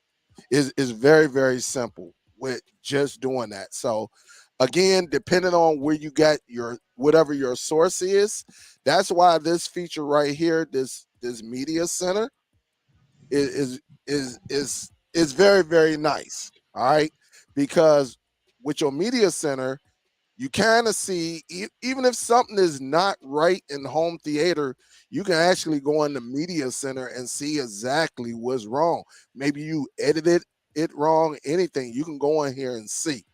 And so, like right now, as you see, I got the Raid, that one device I have right there, and you can just go up in here and see exactly what it is. And if you need to get rid of it, you can use your remote or your keyboard and just go to the right, and you can actually go down here, and it'll tell you, do you want to delete it? Hmm. And that way that'll help you save some memory depending on what it is on your device. um, and then just go from there. And like you saw Brandon do, he actually went back into it, and you can go up to your source and go up in here, and that's when you can hit the menu button and just go on ahead, and it will go back over, and it should clean everything up. It should. I don't know where my remote is at, but is this it? No, that's not it. I don't know the menu button on a keyboard. Yeah, I wouldn't. Yeah, that because the menu button on this keyboard doesn't work. So I need the physical. That's my Bluetooth one. Oh, here it is, right here. And again, you can go right there to your menu and just hit the clean up. I mean, update it, and it'll go through very, very quick, and you just go from there, and it'll update, and then you'll be good to go. Hmm. So that's just one of. You could do it so many ways. It is dependent on it. But since you said you got an external drive hooked up to yours, that is Yeah. one of the ways that you can do it. Really, that's probably like one of the easiest ways you could do it. Just remember, media center. That is like the heartbeat. You know, Hmm. that's like the heartbeat because anything that's going wrong, you can go into the media center and actually do your adjustments and things like that. It's very very nice. I use my media center a lot. Like on my Z1000, I actually use the media center on there a lot, and I just go in. And again, you may be getting your 1080p from your NAS, but your 4K might be directly plugged in. You might have a drive strictly for your 4K that's plugged directly in there, and you can go in and do the editing. And so again, this is why a lot of people like Zidoo because it simplifies everything. It's easy to get to it, you know, compared to like what we did with the Doom last week. How you had to go here and click this and do this, all of that. One thing about the Zidoo, they made it very, very easy and very, very clean, and that is the key. It's easy, but the user interface is so clean that you can go up in here and make your adjustments. And this is the heartbeat of everything because you can get anything that's connected to the Zidoo, you can get to it. And if you want to outsource it, you can outsource it as well. And it's just so easy to do. But if you got a duplicate file up in here, this is where you can go in, and make your adjustments. And again, as you see right here, I got all type of files, but you can get to a lot of your storage um, right here. Just go to the left, and then once you go in there again, whatever duplicate you have, because if you got two of them, you can just go up in here, and if it once it's highlighted, you know it's highlighted when you got, it's surrounded. It got it highlighted in blue, and you just go to the right, and then you can copy it, you can open it, you can delete it, you can cut it, you can make it your favorite. So Mhm. remember that. So if you want to make this your favorite, you can make it your favorite, and then you can actually go up to your favorite right here, and you could play the movie right from your favorite. And so it's Zidoo is just is the user friendliness of it is incredible. And Oh, compared to other, and like I said, I can't speak for Zipity because I never had that device. But Dune, I got it. I mean, it does the same thing, but it's just too much. You got to do too many clicking and all of that. Maybe it worked for some people. It definitely don't work for me. So go ahead. Sorry. no, go ahead, Brian. I was just gonna say one thing that is really important when you are making all these files to put on your Zidoo is the naming scheme. So an issue I had was I'll just make a folder. I had the original animated Lion King, and then I had the live action Lion King. Now, the original Lion King came out in like 1995. The live action came out in 2018. But when I put them both on the Zidoo, it just gave me that A B thing because I thought it was the same movie. So, one thing that I have learned is Zidoo likes it the best, specifically with movies, when you go into the folder and let's say you have an ISO file. Let me just make a fake one right quick. When you have an ISO file in here, what you want to do is you want to name it the title, and then you can put a period, you can put a dash, you can put an underscore. You just put the year. So 1995, and then this will be ISO. And you can even combine the tip I showed you at the beginning. You can put hashtag 4K if you have multiple versions of that movie. But that putting in that 1995, putting in that year Yeah, will make it a lot easier for the Zidoo to automatically identify that file. And most like if you specify that year, I don't know of any two movies that have the same title that came out in the same year. So it'll like in my case, like 95% of the times, the Zidoo will automatically identify it. Sorry, and just put it in home theater. But that tip, just putting in that year, will help you a lot. yep. If you can do me a favor, because I know I saw it on yours. I don't. This is not my. I should have. I should hold up. Let me see something. Think, Dale. If you can do me a favor, because show your. Do you have all the Halloweens? No, but I have the majority. Do you want me to show like a collection? Yeah, because you got the original Halloween, and then the one that came out a couple years ago, it was Halloween 2. But again, it displayed Halloween 1978, which you used the year. And then I put Halloween, was it 2018, I 2019? think so. And Yeah. it different. And I think I got it though. I think. Let me do this right quick. I can just, if you want me to, I can just generate two fake ISO files and I can let it scan right quick if you want me to, just to show what it looks like. Yep, show what it looked like that way. Because I was getting ready to go with Mazadu, uh at Z1000. Let me go ahead and present right quick. Yep, just Entire present. screen. What's All up, right. Rick? Let me let me see what exact year that new one came out. Yeah, one was Halloween 1978, 2018. and the other one was, yep. Okay, so let me generate fake file. Text document. Okay, Halloween. Um, I'll just do it in parentheses. 1978. .iso. I'll make a copy.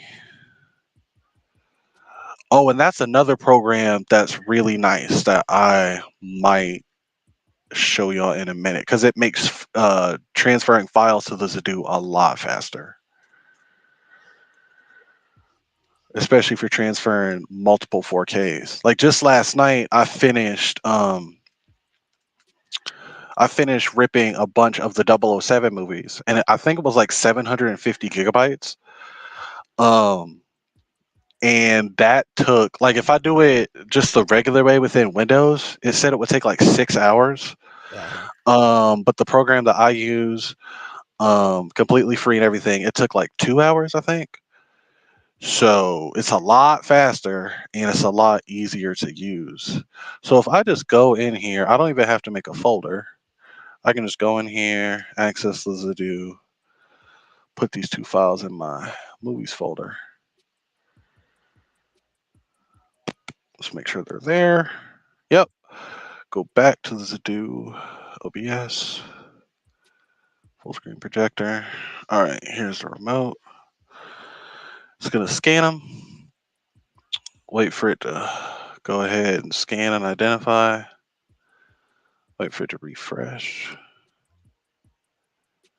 Okay, movies. Let me go. Let me set this to recently added. Well, it'll put it in a collection automatically, but Yeah.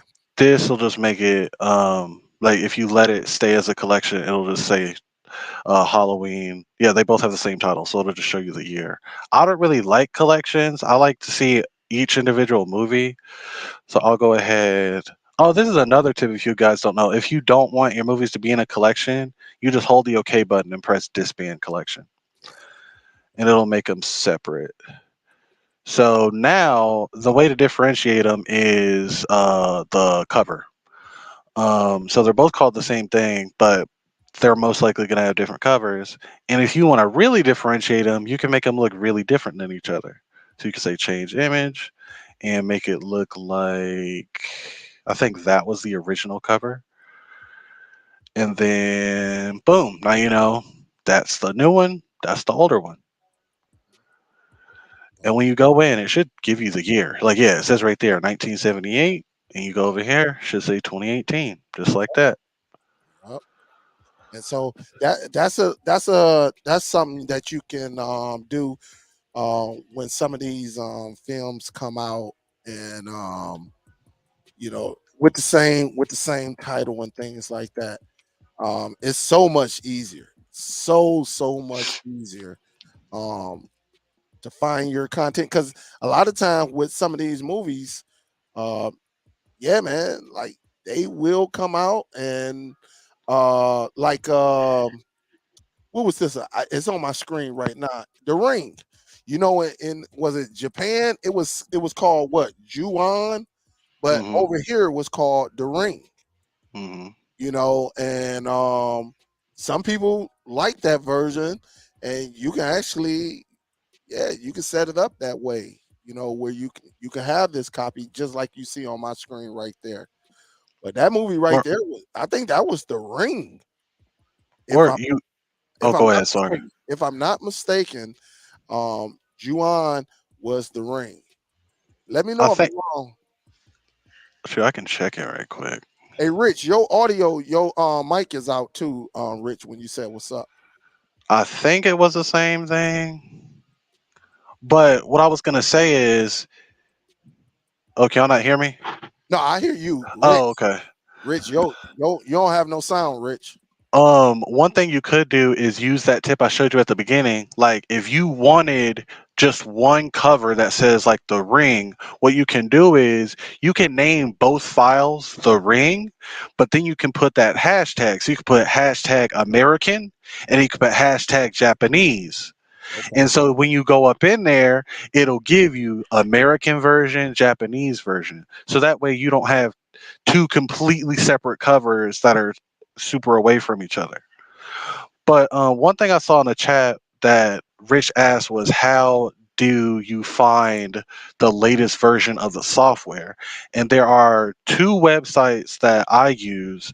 One is an unofficial website that a guy just compiled. He's a big guy on the Zidoo forums, and he makes it easy for people to access all the updates and all the apps that are on the Zidoo.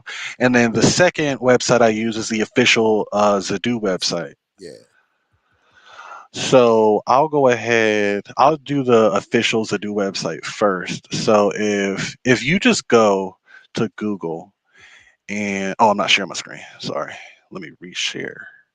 Yep. Jeremy say, yeah, just like the death at the funeral. So if you um uh, um if you have two movies, guys, of the same title, of the same exact title, just put the year in there. Just put the Hmm. year. Some people use a dot. I use dots. So I use the dot, the year, and go from there. But like, like Brandon say, some people use underscore. Some people just use a regular space. Like they have the name of the movie, a space, and the year. Hmm. The dude will read it. Your Zidoo. audio in Oh, Rich. God. No, your audio is out, Rich. I don't know what's going on with yours. Let me go ahead and share. Okay, so if you just go to Google and type in Zidoo firmware, first website it should give you is the official website, which is this. Yep. Now, this will not give you any of the beta firmware. Now, all that means is Zidoo likes to make any updates they release officially, they like to make them super stable. So that means some stuff is probably going to be broken. Like the weather thing has been broken for months. I know because I've read through the forums, and the weather thing was broken for a while. But when some beta firmware started to come out, some people had it working, some people didn't. And then they kept producing those beta firmwares, and then it worked for everyone. But if you don't want to do that, you just want to stick to the latest official firmware. You just, like I said, you search up Zidoo firmware. The first link will take you to the official website. Go to your device. So let's say Z9X, and it'll show you the timeline. So the latest official version is 6.4.42, and that came out in November of 2022. Now you click here, you click download. Now what it should do is give you a zip file.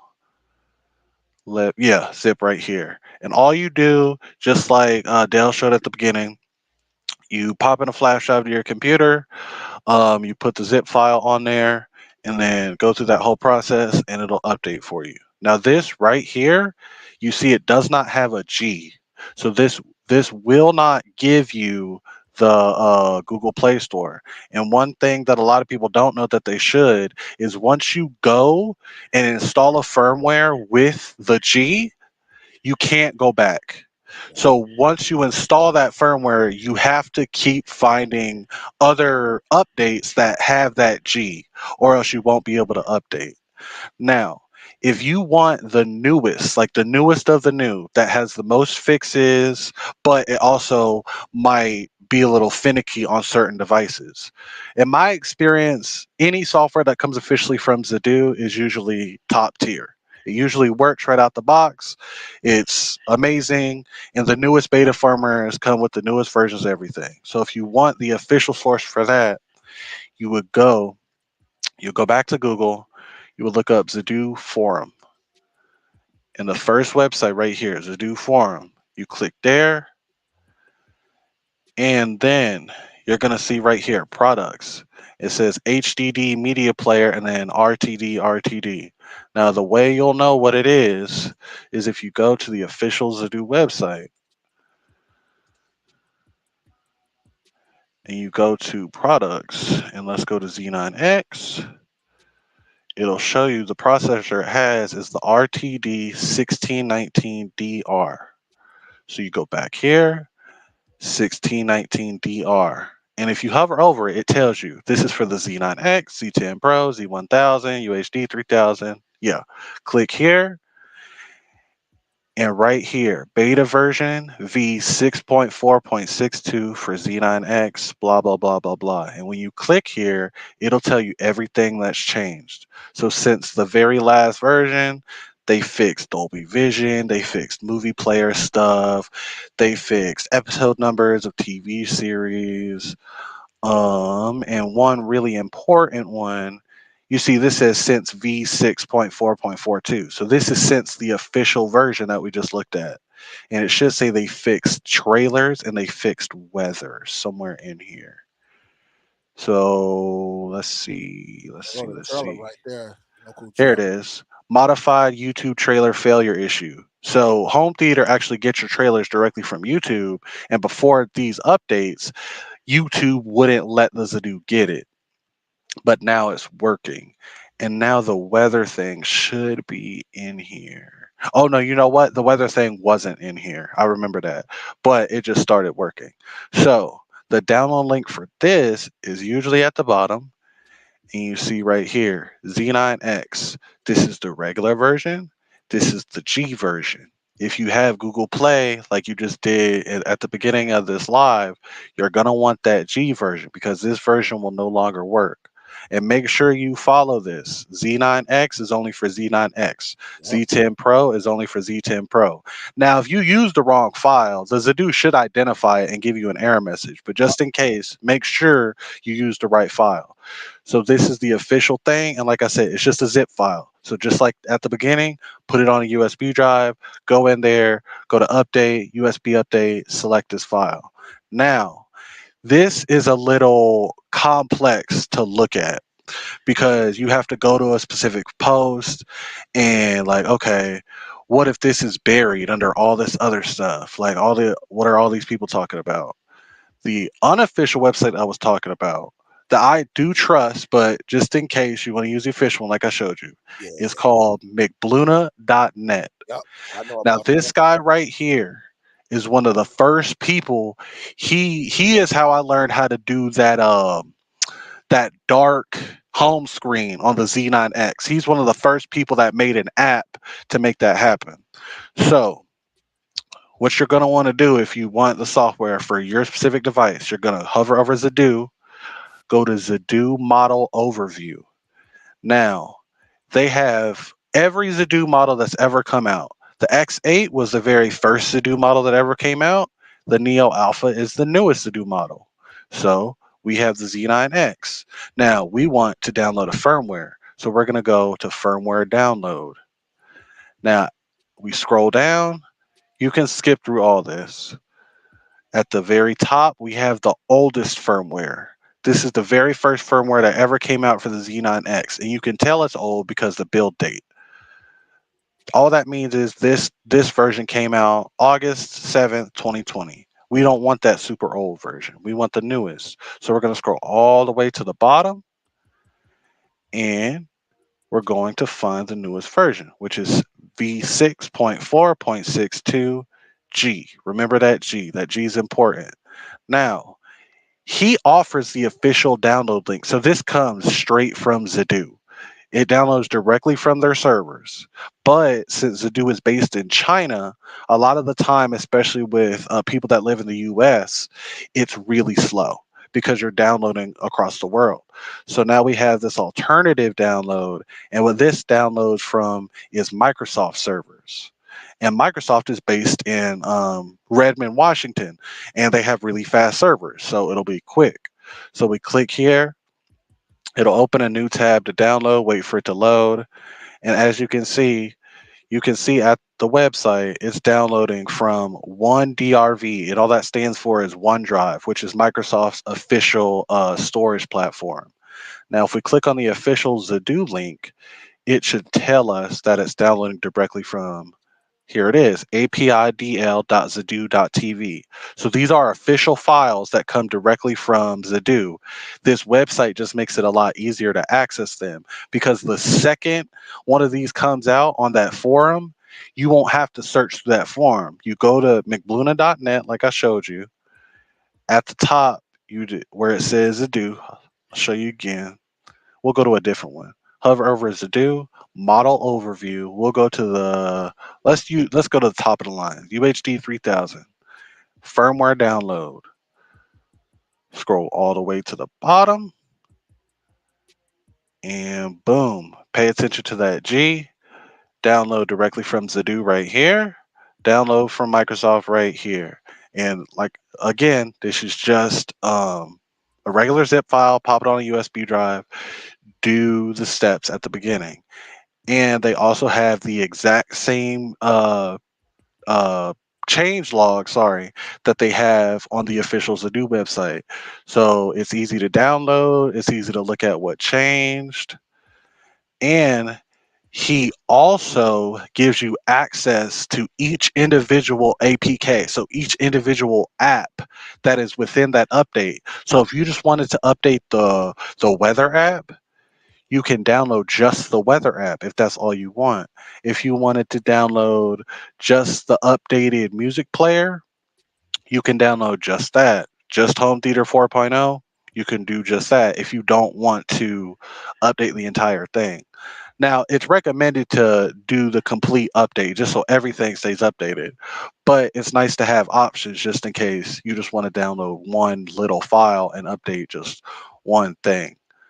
So, to make things simple, you can go to the official Zidoo website, like I showed you, or you can go here, which is unofficial, but he gets the files directly from Zidoo. And there's also a lot of guides on here that show you how to do different stuff. Like this has really helped me. The home theater media labels, like if you want these specific icons to show up, he shows you exactly what to type in to make those pop up. So if you want 4K to pop up and HDR, if you want Dolby 5.1 to pop up, you could just put that in the file name, and that's how Zidoo will identify it if you want all these nice logos in here and stuff. So yeah, that um that's how you get the latest files to update. Yeah, I done did some stuff on the Z9X from that site.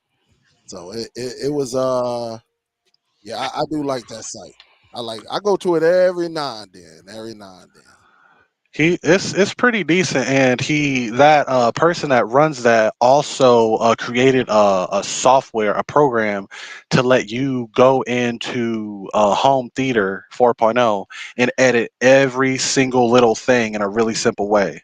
So instead of going through like multiple different processes to edit like that logo at the beginning or the picture of the poster or the year, it'll literally that program, it's a bit difficult to use, but if you wanted to do that, you would just click on a single movie and it'll pull up all the information on that movie. So you can say it didn't come out in 2017, it came out in 2018, and you can edit the picture and you can edit the poster, you can edit the description all at one time, save that one file, and then everything is updated on that one movie instead of you having to go in and do each little thing at once. Yep, yep, So there's a lot of options for people if you are willing to put in the work. yeah. And that's the thing about it. And I this is what I would tell everybody. Make sure even when you get your content, make sure you name it correctly. They Mhm. got programs for that. If you're not good with labeling, I mean naming it, then they got a program for that. Speaking, oh, go ahead. Sorry. No, what's that? What's the file bot? I think yeah, file bot, right? If I'm not I That's the one that most people use, but I don't like it because it doesn't work really well for me. So I just use a different one. see me, I know how to name it, so I just type mines out. Again, I put the year and everything, and then go from there. And it just captures it. Every now and then you get one, depending on the movie, it has a tough time to actually get the content or get the poster. But again, you know that rematch uh feature on the Zidoo is just amazing. It's very, very nice when it captures that data. So again, people, people use. I usually I don't use FileBot, but I know a lot of people do. me, I just name it. So even if I had a movie called like let me think of one. Give me a movie, Brandon. Give me a movie. The color purple. The color purple. So usually mine's to say the dot color dot purple dot the year. All right. And I Yeah. put the year on there. And, some people put .mkv on there. Usually I just go with the year. And, Zidoo will let you know, like, we know what format, we know what file it is, whether it's an MP4, MKV, stuff like it. It can determine that on its own. But it's just very, very nice what the Zidoo does. And a lot of these other devices, these media devices out here, it just does a great job in that. So One thing. Oh, go ahead. Sorry. no, go ahead. I was just gonna say one thing that I do like using rename programs for are TV shows because it takes a lot of time to rename an entire season of episodes of a certain TV show, if especially if it has like 30 episodes or something. So I'll show you, for example, if I access the Zidoo again, I have some TV shows in here. Let's try. Shoot, Game of Thrones should be in here. Yeah. So important thing, especially with TV shows, with Zidoo, you want all of your seasons to be separated. You Yes. you don't you because with Jellyfin and Plex, what you could do is you could set Game of Thrones as a folder, and then within that folder, you could say season one, season two, season three. But like I said, Zidoo doesn't recognize folders; it recognizes files. So what you're gonna want to do is you're gonna want to name it the name of the show.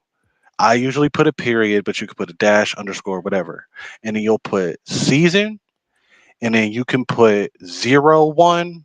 You can put just a one, but I just like everything to look the same. So um, I just put title dot season space 0 1, and in here, all of my episodes are in here that are named just like that. Season one, episode one, winter is coming. That and that clear logo thing I showed you works for TV shows as well. So I have the clear logo right here, Game of Thrones. Because it didn't actually get a logo in here. So I got this nice golden logo. And one thing to remember about that clear logo is that if you want it to be on every single season, you have to put that picture in every single season folder. So you can see down here, I have My Hero Academia. I have 5 seasons of that. In every single season folder, I have that clear logo. And that way, whenever I click on a certain season, that same logo will pop up. Now, when you rip a lot of TV episodes, I'll show you an example in a minute. But when you do that, make MKV usually will name it like, for example, right here I have Planet Earth, the documentary from the BBC, and what Make MKV names these files to is it'll say Planet Earth title T00, and then the next episode will be named Planet Earth title T01, and it'll go like that. Now, if you just put that into the Zidoo, I can almost guarantee it's not going to know what it's looking at. But you don't want to go in and Google, like, okay, what is each episode called? What is all this? So the program I use, I'll take you to the website, is called Rename My TV Series 2. Now, it's a little difficult to get to, so I'll give you a direct link. This is the forum for it. But if I just go to the main website, this website, Tweaking for All, makes a lot of really nice tools that you can use on a computer to do so much stuff. But I like this Rename My TV Series tool a lot. So it's right here. I can put it in the chat. Let me shorten it right quick so it's not that complicated. And I'll put it in the chat. There it is. Shorten that link, copy, YouTube, and boom. All right, pop that in the chat. Okay. So now You go down here. All this right here is telling you is that don't do illegal stuff with their program because they're just trying to protect themselves like everybody else. So that's all that means. Gonna go down here. If you have a Mac, download here. If you got Windows, download here. If you have Linux, you download that too. I usually like to do the beta version, just because it works a little better for me. But the thing you're gonna want is this specific version. It says big right here. Oh shoot, that's for Linux. Never mind. Windows. Sorry, this one up here. It comes with everything that the program needs. Now you download that. I already have it set up. So rename my TV series. Now you're gonna come up in here. Now this might look confusing, but I'll show you how to use it. So first thing I do is go into settings. I'll go to renaming rules. Now up here, it'll tell you how it's going to rename each file. I like my files to say S, the season number, E, the episode number, a little hyphen, and then the title of the episode. Now what it usually does is I think it says like, let me see, reset all settings to default. It does that. And I don't want my file names to be that long. And you might ask, what is all this? You can click show format help and it'll tell you what each separate one does. But if you just want it to look like mine, what you would do is you would put S and then you would put percent SZ. You would put E percent EZ like that. Space. You would put a dash, space again. You would put percent and then a T. And what that is telling it to do is I'm going to put an S in front of the season number and then put the season number. I'm going to put an E in front of the episode number and I'm going to do the episode number, put a hyphen, then the title of the show. Now, when we go in here and let's just try Game of Thrones, it's going to search. Now, it's going to look for TV shows. Now, where it says TMDB, TVDB, a good rule of thumb. If it's a TV show, use TVDB. If it's a movie, use TMDB. And all this stands for is the movie database and the TV database. So we're going to click here. It's going to load all the details. Now we have specials in here, but we're going to scroll down. Season 1 got all our episodes right here. So now what you do is you go in here and you add your files first. So we are just going to shoot. I don't have real files, so let me see. Well, shoot. Let's just go in here and access the Zidoo directly. I forgot the IP address. Let me see. Here, I'll remember it in here. .128.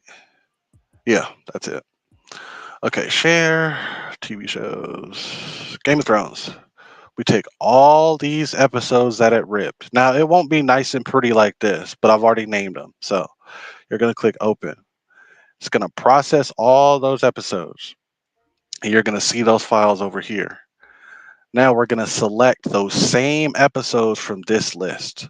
So winter is coming, all this stuff. And all I'm doing is clicking and dragging so it highlights all of them. You click add episodes. And this button right here is your friend. Rename files. And what that will do is that will take all of these and make them look just like this. So it'll say season 1, episode 1, winter is coming.mkv, the King's Road, Lord Snow. And you just throw that at the Zidoo. I've never had any issues at all with it correctly identifying it when they are formatted like this. Now, you might say, what if there are certain specials? Like, what if I wanted, like, I know for The Office, the US version of The Office, they had a lot of specials that weren't really episodes, but they were like behind the scenes and stuff. How the Zidoo will identify those is if you go into where my files are located, you'll see some of my TV shows say season 0, like this. Or shoot, I have the UK office right here. Season 00. Now you might ask, well, what is that season 00? That is how the Zidoo will identify a special. So I go in here in the special, the UK version of the office specifically had two Christmas specials that aren't official episodes, but they're still important to watch. And now if I go into the Zidoo and let me put it full screen for you guys, if I go to my TV shows and I go to the office, specials right here, and it'll usually automatically give you cover art that says the office or whatever specials, and then you go in here and boom, you have both your specials, and it just looks at it like a regular season, but instead of saying season 1 or season 2, it'll say, well, those two episodes are, oh, I already watched them, that's why, never mind. Instead of saying season 1 or season 2, it'll say specials, and you go to specials. And okay, this is the first one. This is the second one. Simple. So, yeah, that's a really easy way to both name your TV shows, rename your TV shows within Make MKV, or not within Make MKV. Rename your shows after they're made through Make MKV, and put them on the Zidoo so everything is correctly identified. Yep. And let me tell you how I do mine. But when I'm doing my television shows, whether I rip or I download them, right? Hmm. Usually I create a folder, all right, because TV show usually have roughly what I'm gonna say 14 episodes, depending on what you're looking at. Uh, Hmm. but my folder, let's just say if it was the Fresh Prince of Bel Air, all right, inside when I do my folder, I name it I just name it. I don't use no dots or anything. So, and that's the beauty with Zidoo, because it's so versatile. You can, some people gonna do it this way, some people gonna do it this way. So no way is wrong, because it's just all about preference. And so when I'm putting my content in that folder, the first thing I do, I create a folder and I call it the Fresh Prince of Bel Air. Everything spaced out. S for season 01, and it works the same way as that as well. So you saw Brandon, he did his right, and he spelled out season. You could do that as well, or you could do S standing for season 01. I wouldn't go like S1 unless you know, because you got some series out here like The Simpsons. I wouldn't go S1, because again, you're gonna have 11. They've been out what 30 something years. Hmm. So anything with a one, you want everything to be organized and in order. So that's when I go. So if it was The Simpsons, I have the space Simpsons space S standing for season 01. And then I will go and I will put all of that data, making sure my files and everything is correct. And one thing I like, Zidoo is going to let you know if something is not correct. You may have episode 1, 2, it'll skip 3 and 4, 5, 6, skip, and you be like, man, what the heck going on? And it could be just one thing that's off. Maybe you got an Hmm. extra dot in there, because I'm hands on. And I know I'm just a hands-on guy. I like to tweak things and see if it works or not. And so for my people like Brandon gave you a great source. For people who may not know, who just want that professional look, let me go and grab my files, let me put it in here, and let the program name everything correctly. I'm one of them people. I like hands on. I like to touch it. I like to see exactly what it is. And no way is wrong, but just know that there are options out there. There are so many. I done saw some things that people was using when they naming these TV shows, Brandon. I'm like, God damn, that worked. But Hmm. people use them formats. And so, yeah, I mean, in a professional way, I like what Brandon do. All right. But you know how I am. You got to have a backup, and you got to know, because if that program was to go down, then what you got to do. So you got to pay attention to everything. Pay attention. That way, if let's just say if their server down for that day, they doing maintenance, and you really need to do it.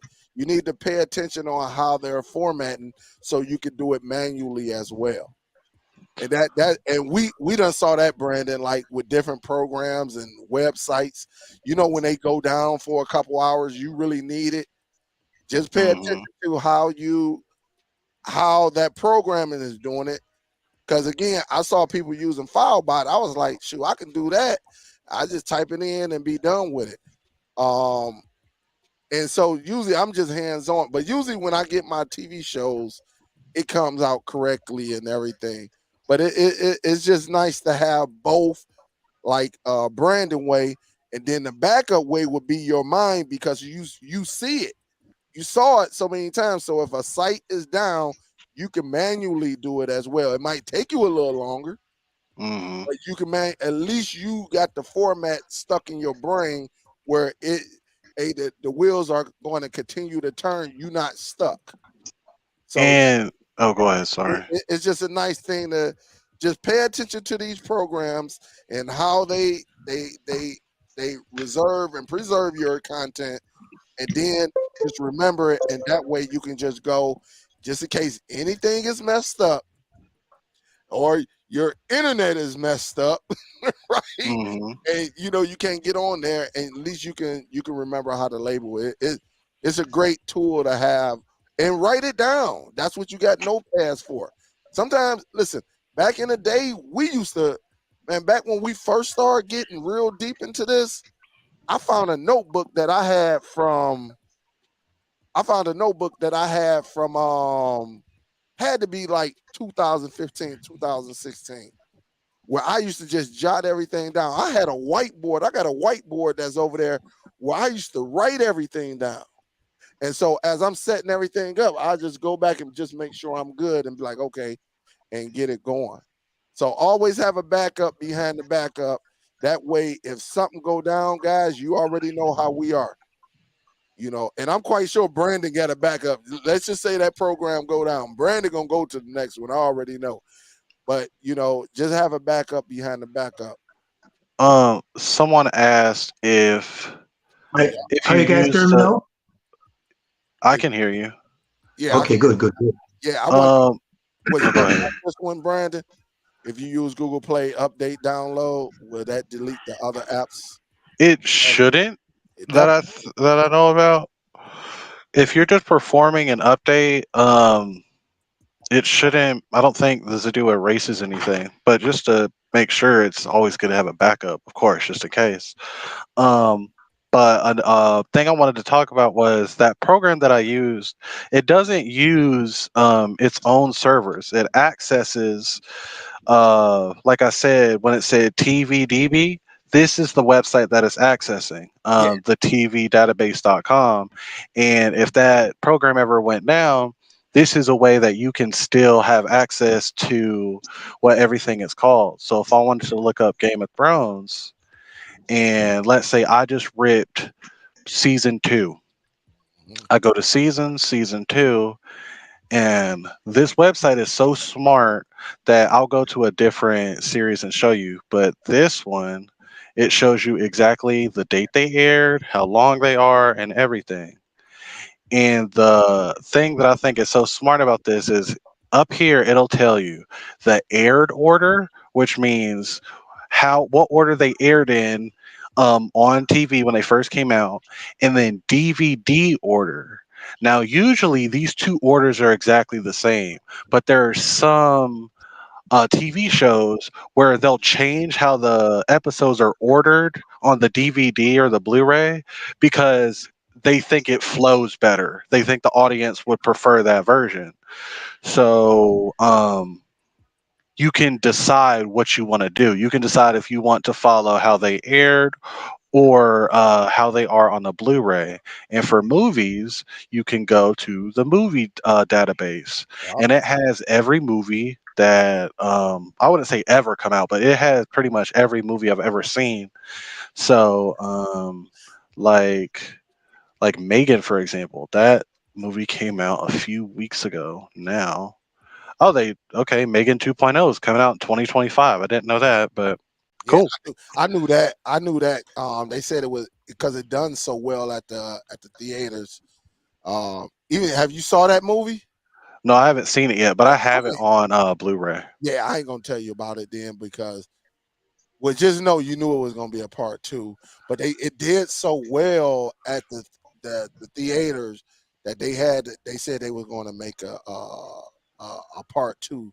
Um, and also Brandon, Hmm. you know, whenever we go and with the Zidoo, Zidoo, you know, whenever we go to uh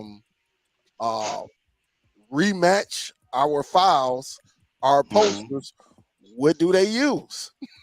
They use the same, yeah. It accesses the TV database, Yup, it accesses the movie database, and then it also accesses TV Maze. And yup, TV Maze is like, it's not as good as either of them, but it's still like a backup source just in case they go down or whatever. yup. And on this channel, we always have a backup. Just have a backup. That way, if anything, cause we done been through the Brandon. I don't know how long you've been following, but we done been through where um um like certain applications like went down and people were at a standstill. And Hmm. all this time I'm telling people, yeah, listen, when you do these applications, you do these devices, back up your applications. Don't depend on this 100%. You want to always have a backup, backup, backup, backup. And when this application went down, man, you should have, man, I got so many emails, even though I'm telling people on live shows and videos, hey, back up your apps. Don't just depend. Like I tell people now, don't depend on somebody else's downloader or just the downloader app. Have you a backup. That way you go from there and you move on and you carry on and it doesn't stop you. And but I think people learn after when filing, at least I hope they learn because people who watch me, I don't just give them that one option. You know, I tell them, hey, listen, there are plenty of ways to get to the finish line, but you're gonna have to do something. Don't just put everything over here and just think that everything is going to last. You know, because anything can go down, but you want to continue to be able to move forward and stuff like that. But FileLink messed up a lot of people. I don't. That's oh, go ahead, sorry. Was you around when FileLink went down, or you Yeah, I was? was there. Yeah, and Yeah. it messed up a lot, man. The emails that was coming in, everything. And I was telling people, listen, back up, back up, back up, back up your stuff, back up, back up, back up, back up your back up, back up, back up. And people wasn't taking it serious until it happened. Like, they taking it serious now. They taking it serious now, but um it is crazy. Let me see what Huff says. What time we got? 9:45. All right, we're gonna do about another 10 to 15 minutes, guys. Then we're gonna get up out of here. He said I choose the source that is consistent when naming and adding or take away from the file name. Yeah, I'm like that too. I'm a hands-on, and so even when however I get it, I look at the file and I just scan it with my eyes just to make sure everything is good. And when I put it over there, you know, and Zidoo says it take it, I immediately go to that TV series and I look and I make sure I got all of my episodes. It done been times where I done missed the episode, but again, because I'm manually and all of that, sometimes I added an extra period or spelt it wrong, you know, and stuff like that, or used a zero instead of a O or a O instead of a zero or something like that, something Hmm. crazy. Where again, I will go into like either the media center and change it right then and there. And this is why I tell I tell people, like, when you're dealing with these media devices, get you something like this. Everything y'all saw Brandon do, he used this keyboard. Well, with them devices, get you something like this, because I'm telling you, ain't nothing. I mean, these are good. Don't get me wrong. But when you want to get to typing, definitely a keyboard is a plus. And if you can, get one with a touchpad so you can, use your cursor as a mouse and stuff like that. I'm telling you, it makes life so much better and things like that. And it just allows a smooth transition from one to the other, whether you're going into folders or applications and stuff like that. So it's pretty cool, man. It's pretty cool what we could do with these devices to be successful. Oh, were you about to say something? Now, I was gonna see if Rich had something to say because he was having so many audio problems. Rich, I know Oh, you Yeah, wanted to say something earlier, but yeah. How you doing, guys? hey, I just basically wanted to come on to find out where did you get the beta version because I've been having problems with my trailers playing and all of that. But now since you have told us about it, I'm currently running the installation for the update, so I'm gonna see where that leads me. which website was you on? Because he showed two different ways. Yeah, the mapbluena.net. That's what I went to. Oh, that's what you went to. You want to show him again, Brandon? yeah, Or No, I I can do went to that. it already. You know, or I you did got already. you? Oh, okay. Yeah, I And found it. Yeah, did you put it on your Zidoo? Did it work? Which one you it's trying now to? installing. You getting Google Play, right? Yeah, it's now installing. So Oh, I'm waiting until it's done. it's gonna say success. It's gonna say Um, success. one thing at the beginning, I forgot about it, but one thing I learned about the Dune is that the company Dune HD actually makes the software for the Zapedi. I wouldn't doubt it. S- I wouldn't. So Dune HD has been around actually the longest. But Dune HD is older than Zidoo and it's older than Zapedi. They're some of the first people that created that, like the interface that we're used to. And so what it seems like from my research is that Dune really specializes in creating the back end.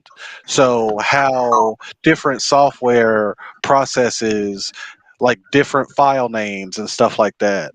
And they're just now starting to get into the front end. So making everything look pretty and making everything easy to use. Zidoo did that backwards. Zidoo started making just software to install on different Chinese made media players. Then they started producing their own. Like I said, the first one was the Z8, and then it got so popular and they got on Amazon that now they're just constantly pushing more and more and more stuff out. And then Zapedi started kind of the same way. They contracted Dune out to start making software for them, and Zapedi's kind of that specialist company. Like you can only buy Zapedi from certain Zapedi dealers. Yeah. You can only buy Zapedi. You can buy it directly from them, and it's really, really, really expensive.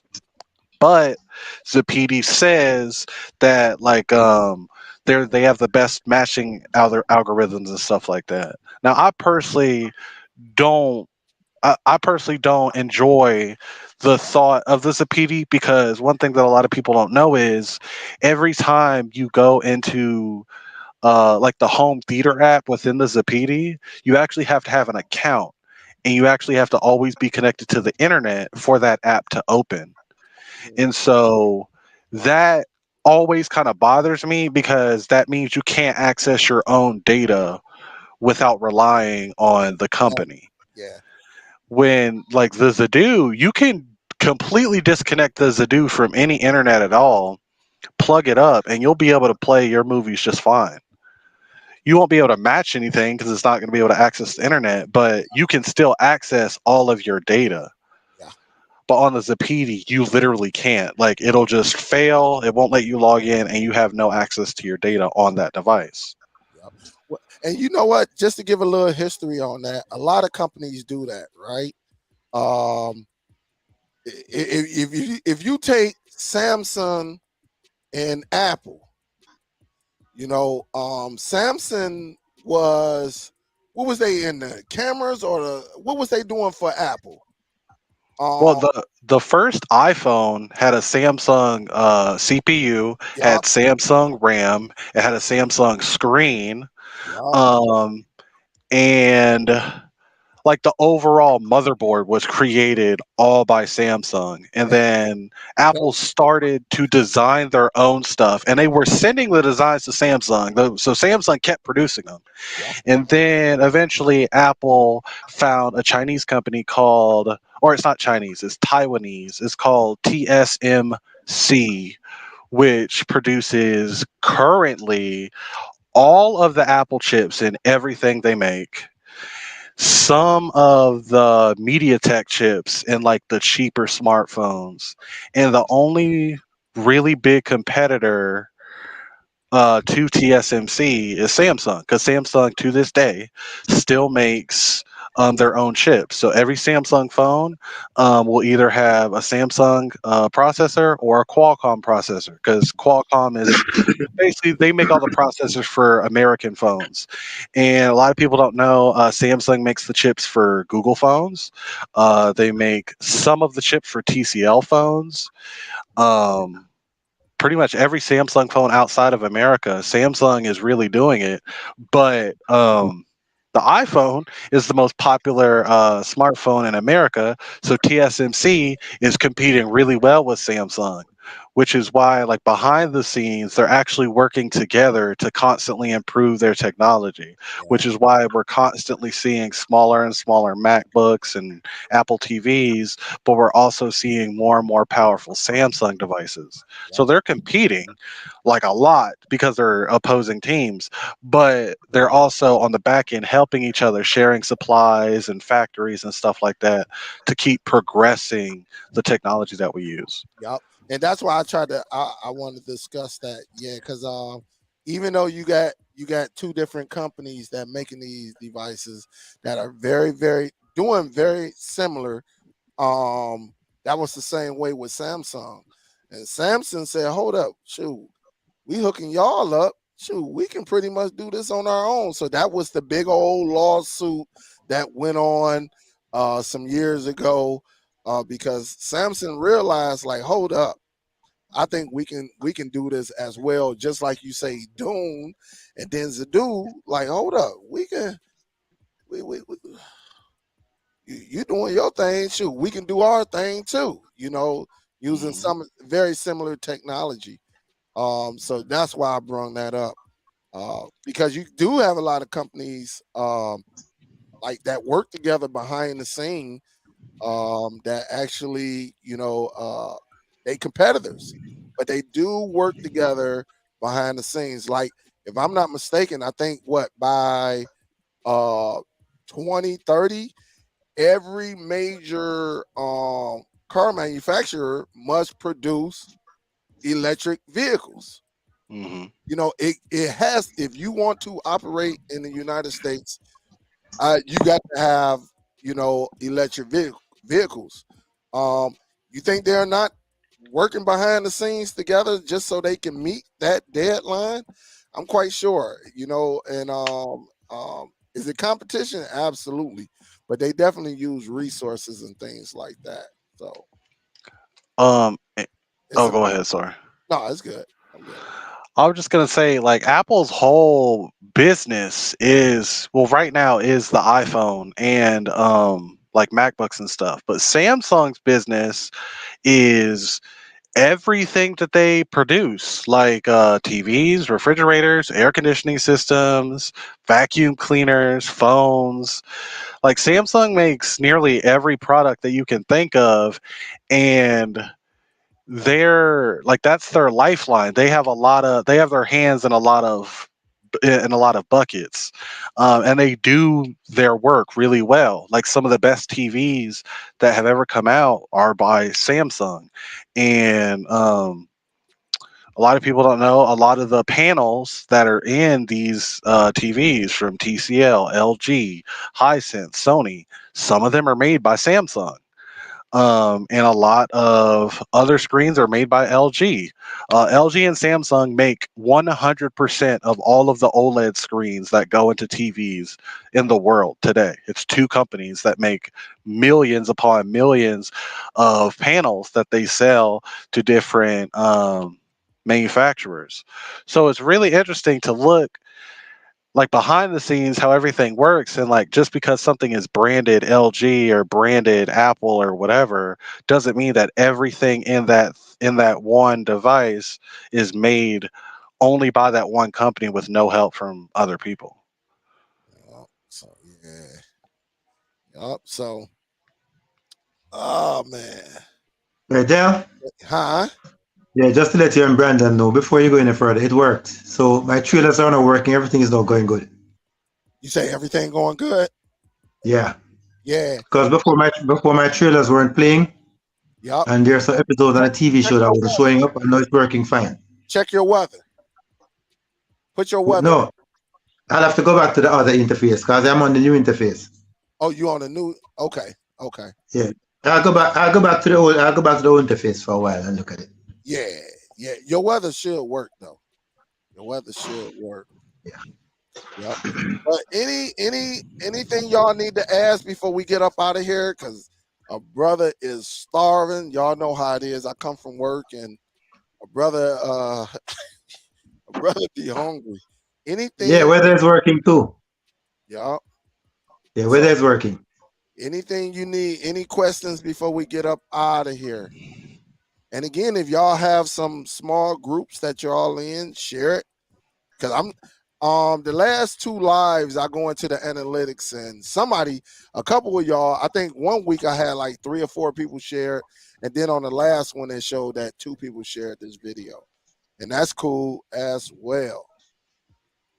Yep. Any questions? Did y'all understand? Was it easy for you? You know, and this is not gonna be the last time Brandon come on here. Because I'm quite sure y'all enjoy it.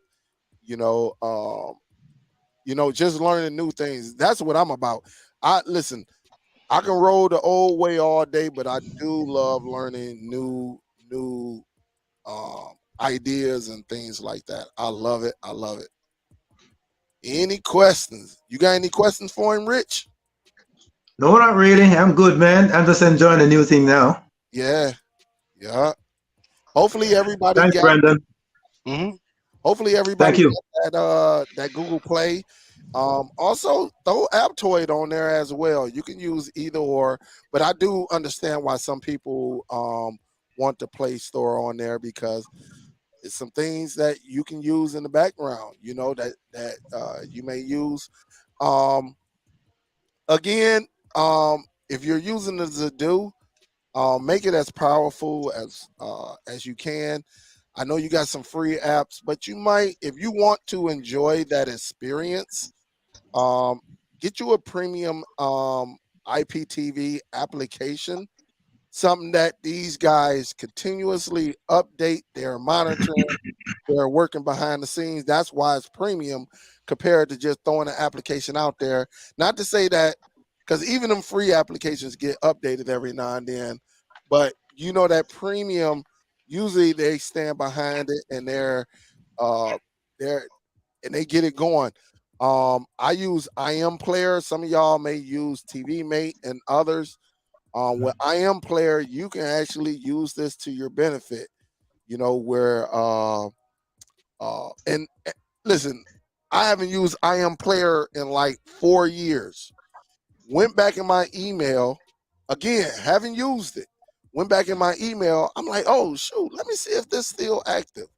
And it was active, even though I ain't used it in 4 years. But I got my own panel where I can even send it to you and allow you to put your IPTV service on it, and you could do a lot of things, record all of that, record and change the channel, all of that good stuff on there. So just make it, you got your movies on there, so you got your home network, and you can share it across your home network, all of your content. You got If you get the IPTV service on there, or you can just record from another HDMI source, and it's so easy. You might have to get an HDMI splitter, but just know that you can do it. It's very, very easy, and the picture quality really. Listen, I recorded the basketball game um on the Zidoo using I am Player. And when I tell you, because I don't use some of them free ones out there, guys, and the quality was good, but it wasn't like how it wasn't grainy, but you could tell that it was just a little bit off. It was just a little bit off. Well, with I am Player, again, I'm not. You use what you want to use, but I'm telling you what I use. When I record, the way it looked on my television, that recording was the same way. And I'm telling you, I didn't use some of these other applications to record, and the quality is not it might be a little tad bit under. It's watchable, don't get me wrong, but it's just a tad bit, you know, quality is a little bit down. But other than that, I think you would enjoy it if you want to take that Zidoo to another level.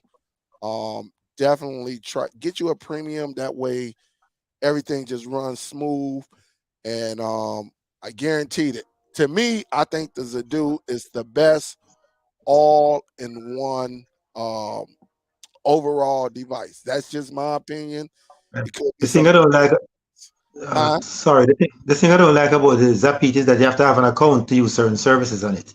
On who? The Oh, Zapit, you have to have an account to use certain services on it.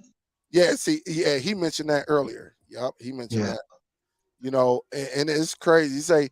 Oliver say, yo, the fact that you can record with I am Player makes it, yeah, makes it a winner. It's very, very nice. And look, when you record with it, I'm not promoting them. I'm just letting you know that there's a great product out there. I haven't used TV Mate in a while.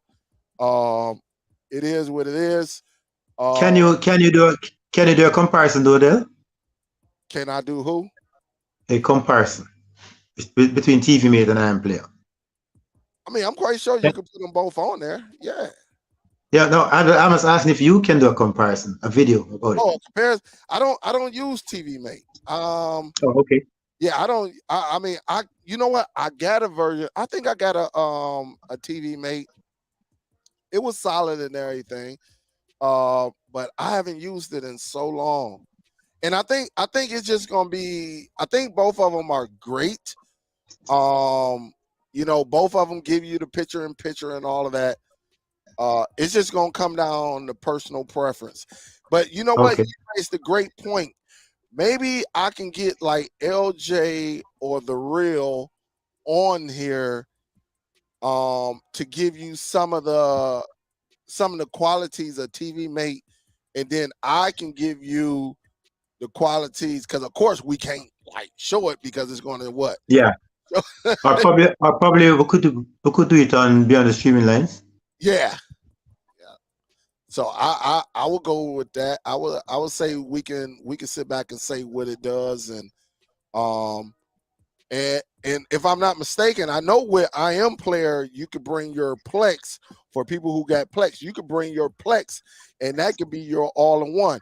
I'm not for sure. Y'all tell me in the chat if I'm wrong or not. I think with TV Mate you could do the same thing, if I'm not mistaken. And I know with I am Player you can go MB with Plex, and I think TV Mate does the same thing as well.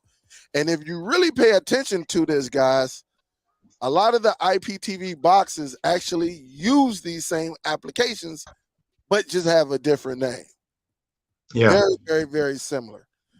So really, with a premium application, and this is no hate on any other IPTV boxes, you actually create your own IPTV box. You can do it. You just get a premium application. And honestly, if you get depending on what device you're using, and look, you can add, even with a Fire Stick, you can add memory to it, right? You can add storage to it and make it an IPTV box. Yeah. And so there are all type of ways, and that's probably something we can discuss on the next live show. You know, the differences with the IPTV. Some people just like convenience. I understand it. Some people just like to get a device and that's it. Hey, look, I ain't got time to be using this and bringing this. I don't have time for it, Dale. I'd rather just go and pay the money and get it done. But then you got some people that says, listen, if I can go a cheaper route, if I can go a cheaper route and just get a premium source, put it on here, side loaded, jailbreak, however you want to call it, put it on here, log in, use my credentials, and be done with it. Yeah, you could do it. It's a lot that you can do with these devices. Technology is on our side right now, at least in the United States. I can't speak for any other country. I can say if you're an affiliate of United States, technology is on your side right now. So again, everything is there. You just have to sit back and say, hey, look, it's just like Plex and Zidoo. Remember, people was like, hey man, why in the heck would I pay 200 and something dollars for a device and I can just use Plex? Hey, salute to you. All right. But just know you got to build your Plex and you got to Mm. maintain it. Well, with the Zidoo, you ain't got to build nothing as long as your files is organized and correct, you know, as far as the context and the literature. Hey, the Zidoo is going to pick it up and say, okay, we'll put it in this genre for you. You ain't got to do nothing. And so that's where you get the convenience. And, you know, but I understand. I built, man, years ago, I did Plex. Then I went to Zidoo. I went back to Plex. I got my Plex. And I got my Zidoo. So I can go either way. I can talk about it. But if you want a better experience, get you a premium, you know, IPTV. That way you got that, and get you a device that allows you to record what you want to record. And I'm telling you, it makes one heck of a difference. And I am player for my hustlers, dealers, and everything is another way for you to earn a couple more dollars. That's all I'm gonna say about that. Is another way you can earn a couple extra dollars. Uh, and look, I'll tell you this: you could throw like XCIP TV, you can throw smarters on there, right? But then you can give them the option. Listen, now, if you want a premium source, where you can do a little bit more, then you know this might cost you an extra $8 or whatever. Whatever you charging for it is up to you. That'll be on you, but that'll be your own dedicated panel. And the thing about it, you can just build on top of it. So when you get your panel, you can get more. And if people don't pay, you can just kick them right off. Like, hey man, no, you ain't. Your service is done, and move on. And I'm telling you, ain't nothing like having everything in front of you to sit back and you know you you may not run the world, but you got a red button to push too as well with everything that's in front of you. So again, I think this was an awesome show for learning and everything, man. I definitely I appreciate it. Anybody got any questions for Brandon? We'll let it go another couple minutes, and then I'm going upstairs because I am starving like Marvel. Um, I had something to say about the Google Play on the Zidoo. So on every Zidoo device that I know about, you can't play 4K Netflix, and you can't do 4K on Hulu. You can't do 4K. I think YouTube will let you do 4K, but the reason why is because the Zidoo doesn't have what's called widevine encryption, and all that means is paying Google to use their specific software to be able to play 4K. So that's that. Pretty much every single well-known device like Fire TV, Apple TV, Google TV, they all have it, which is why a lot of people have a Zidoo and also have a device for streaming. And also, one last little thing is with the Zidoo devices, if you want any more than 2 gigabytes of RAM, you actually have to go with their top of the line UHD 3000. So some people on the Zidoo forums have been saying like, "Hey, my Z1000 is kind of sluggish. What can I do?" And a lot of people were like, "Upgrade to the UHD 3000 because it has double the RAM." But the Z1000 is, I think, at the moment like 450, and the UHD 3000 is like 1400. So that's literally more than double the price. And I looked into it, and Dune HD is actually the leader in this. All but their bottom two devices start with 4 gigabytes of RAM, and I believe their cheapest mid-tier device already comes with a hard drive slot in there. So, Dune, in terms of just pure hardware, is actually beating Zidoo in terms of just pure horsepower because they all use the same chips. So it's something to think about. Yeah.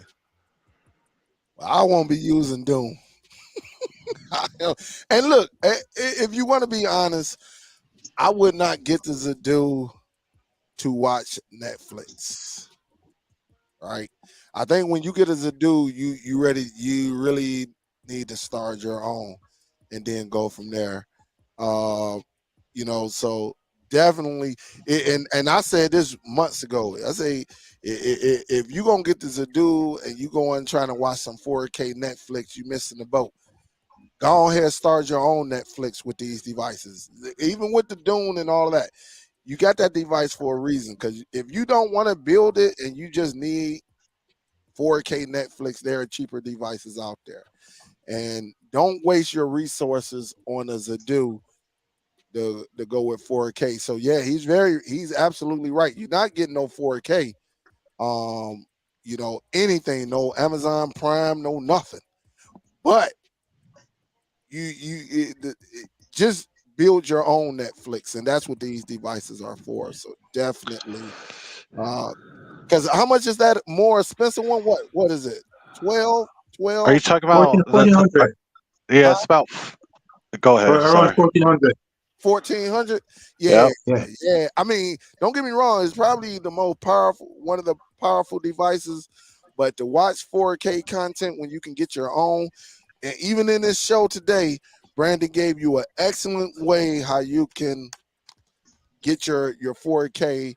And again, there are plenty of ways to get the 4K, but if you want your own, you can rip them and everything. And we got videos on that, or you can just send me an email and we can go from there. But Oh, sorry. Go ahead. yeah, but Zidoo, if you're going to invest in the Zidoo, you might as well go and start building your own. That way you don't have to rely on them applications and stuff like that. Dune actually does make devices that do have that widevine encryption. They just came out with them this year that actually are built to play Netflix and Hulu, and they also support their home theater type software. So Dune right now, I feel like is trying to do both because like you saw on the when you pulled up the Dune, it had Netflix and all that in there, and your specific collection was just a part of it. So it's almost like Dune is trying to do two things at once. And also for the people that are trying to start a 4K collection, you don't have to buy all of those movies brand new. If you have any kind of like used a lot of record stores now sell movies, and also there are some places in a lot of the more populated cities that particularly sell used movies. And a lot of people forget about the public library, because most, if not all, of the modern public libraries right now in the United States at least have Blu-rays. They definitely have DVDs, but they b- they probably have Blu-rays, and a lot of the ones, even by me, also have 4K Blu-rays. So if you wanted to dabble in that, you just have to get a library card.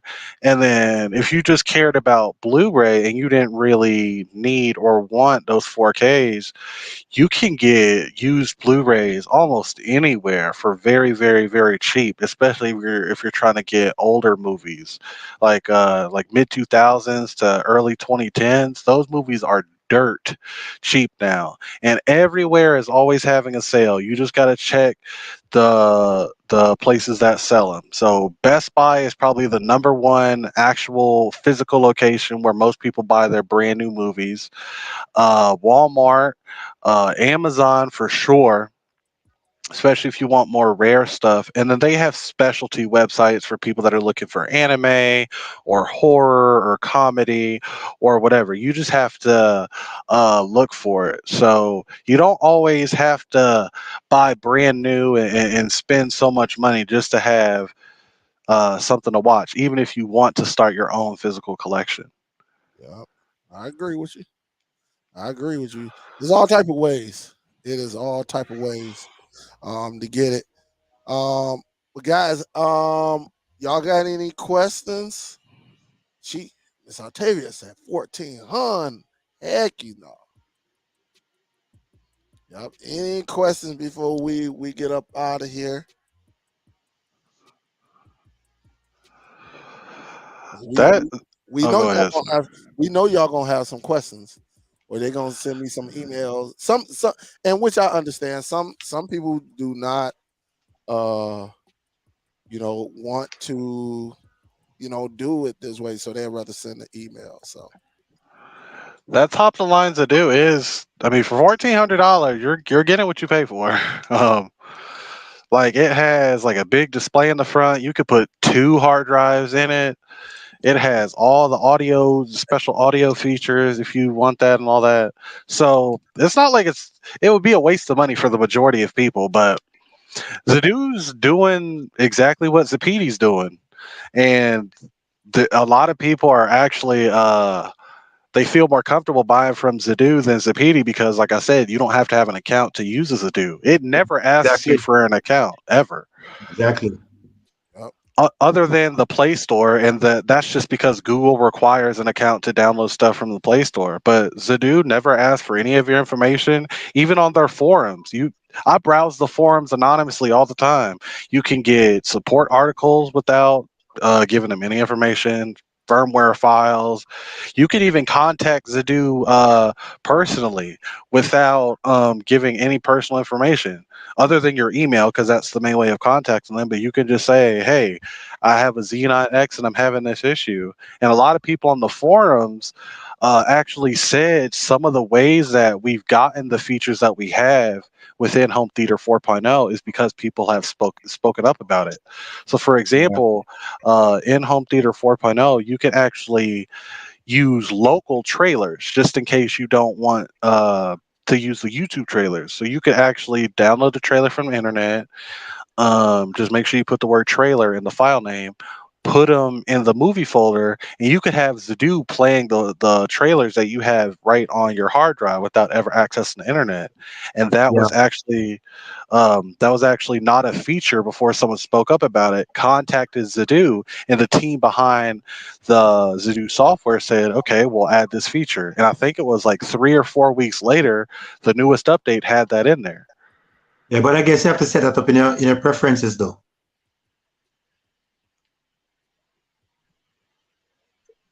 Brandon? I'm here. Yeah, I guess you have to set that up in your preferences to tell it to Oh, choose oh that yeah, local folder instead of the internet. yeah. You have to set that up in there. The next stream or whenever, I could go into Home Theater 4.0 and and show like all the settings and what they do, because I set mine up to look a certain way so it wasn't so cluttered up. Mhm. Mm, Yep. oh, so it's pretty nice. But guys, we about to get up out of here because we've been over 3 hours, and a brother is hungry, like I said earlier. But any last words, Brandon, before we get up out of here? Um, I would just say use what you learn to further enjoy what you like to watch, whether that's TV shows, movies, YouTube, whatever it is. Just use what you learn to constantly improve on what you're watching. Yeah, I agree. I agree.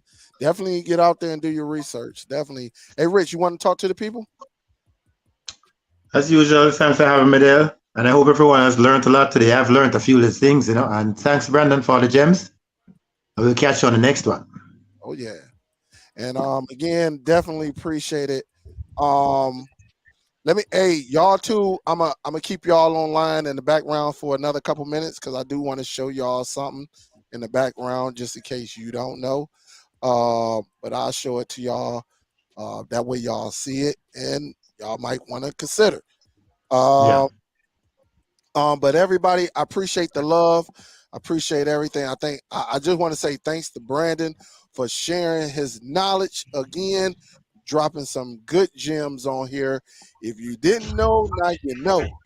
Now you know. So thanks again, Brandon. Thanks, Rich, for joining. And big salute to y'all. Big salute to y'all and for everybody that donated. I appreciate that love as well. And let me just check one time, just make sure nothing came through during the end of the show. And then I'm up out of here. Because I got to give me something to eat because I am starving. I want to give a salute, Libra Sun. Big salute. Thank you for the donation. Up in here, Miss Billy and Miss Teresa Harper. I appreciate y'all again. Hopefully, y'all learned something today. And I will see you on the next one. A big fight tomorrow.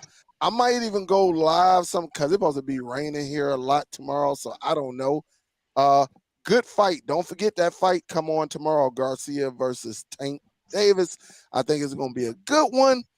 If I had to go with my pick,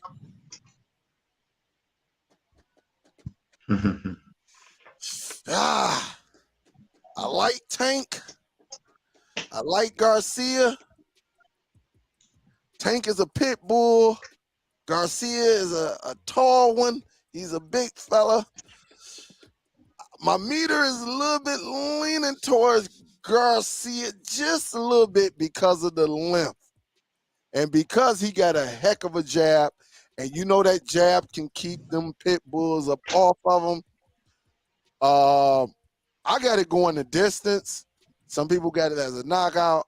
It's been going back and forth. It's going to be a big fight. So hopefully it be a good fight. And if somebody get knocked out, you see somebody a good knockout. And go from there. So I don't know. Maybe I'll go live tomorrow afternoon before the fight and we'll discuss it some more and things like that. But other than that, guys, big salute to y'all. Y'all be safe out there in this Superdell with Brandon and Rich. I appreciate everything. And I will see y'all on the next one, guys. We out this joint. Peace. Stay on, guys. I want to show y'all something. But we are out of here, guys. Salute. Talk to y'all later. Stay on, guys. Don't go nowhere. Peace, guys. We out.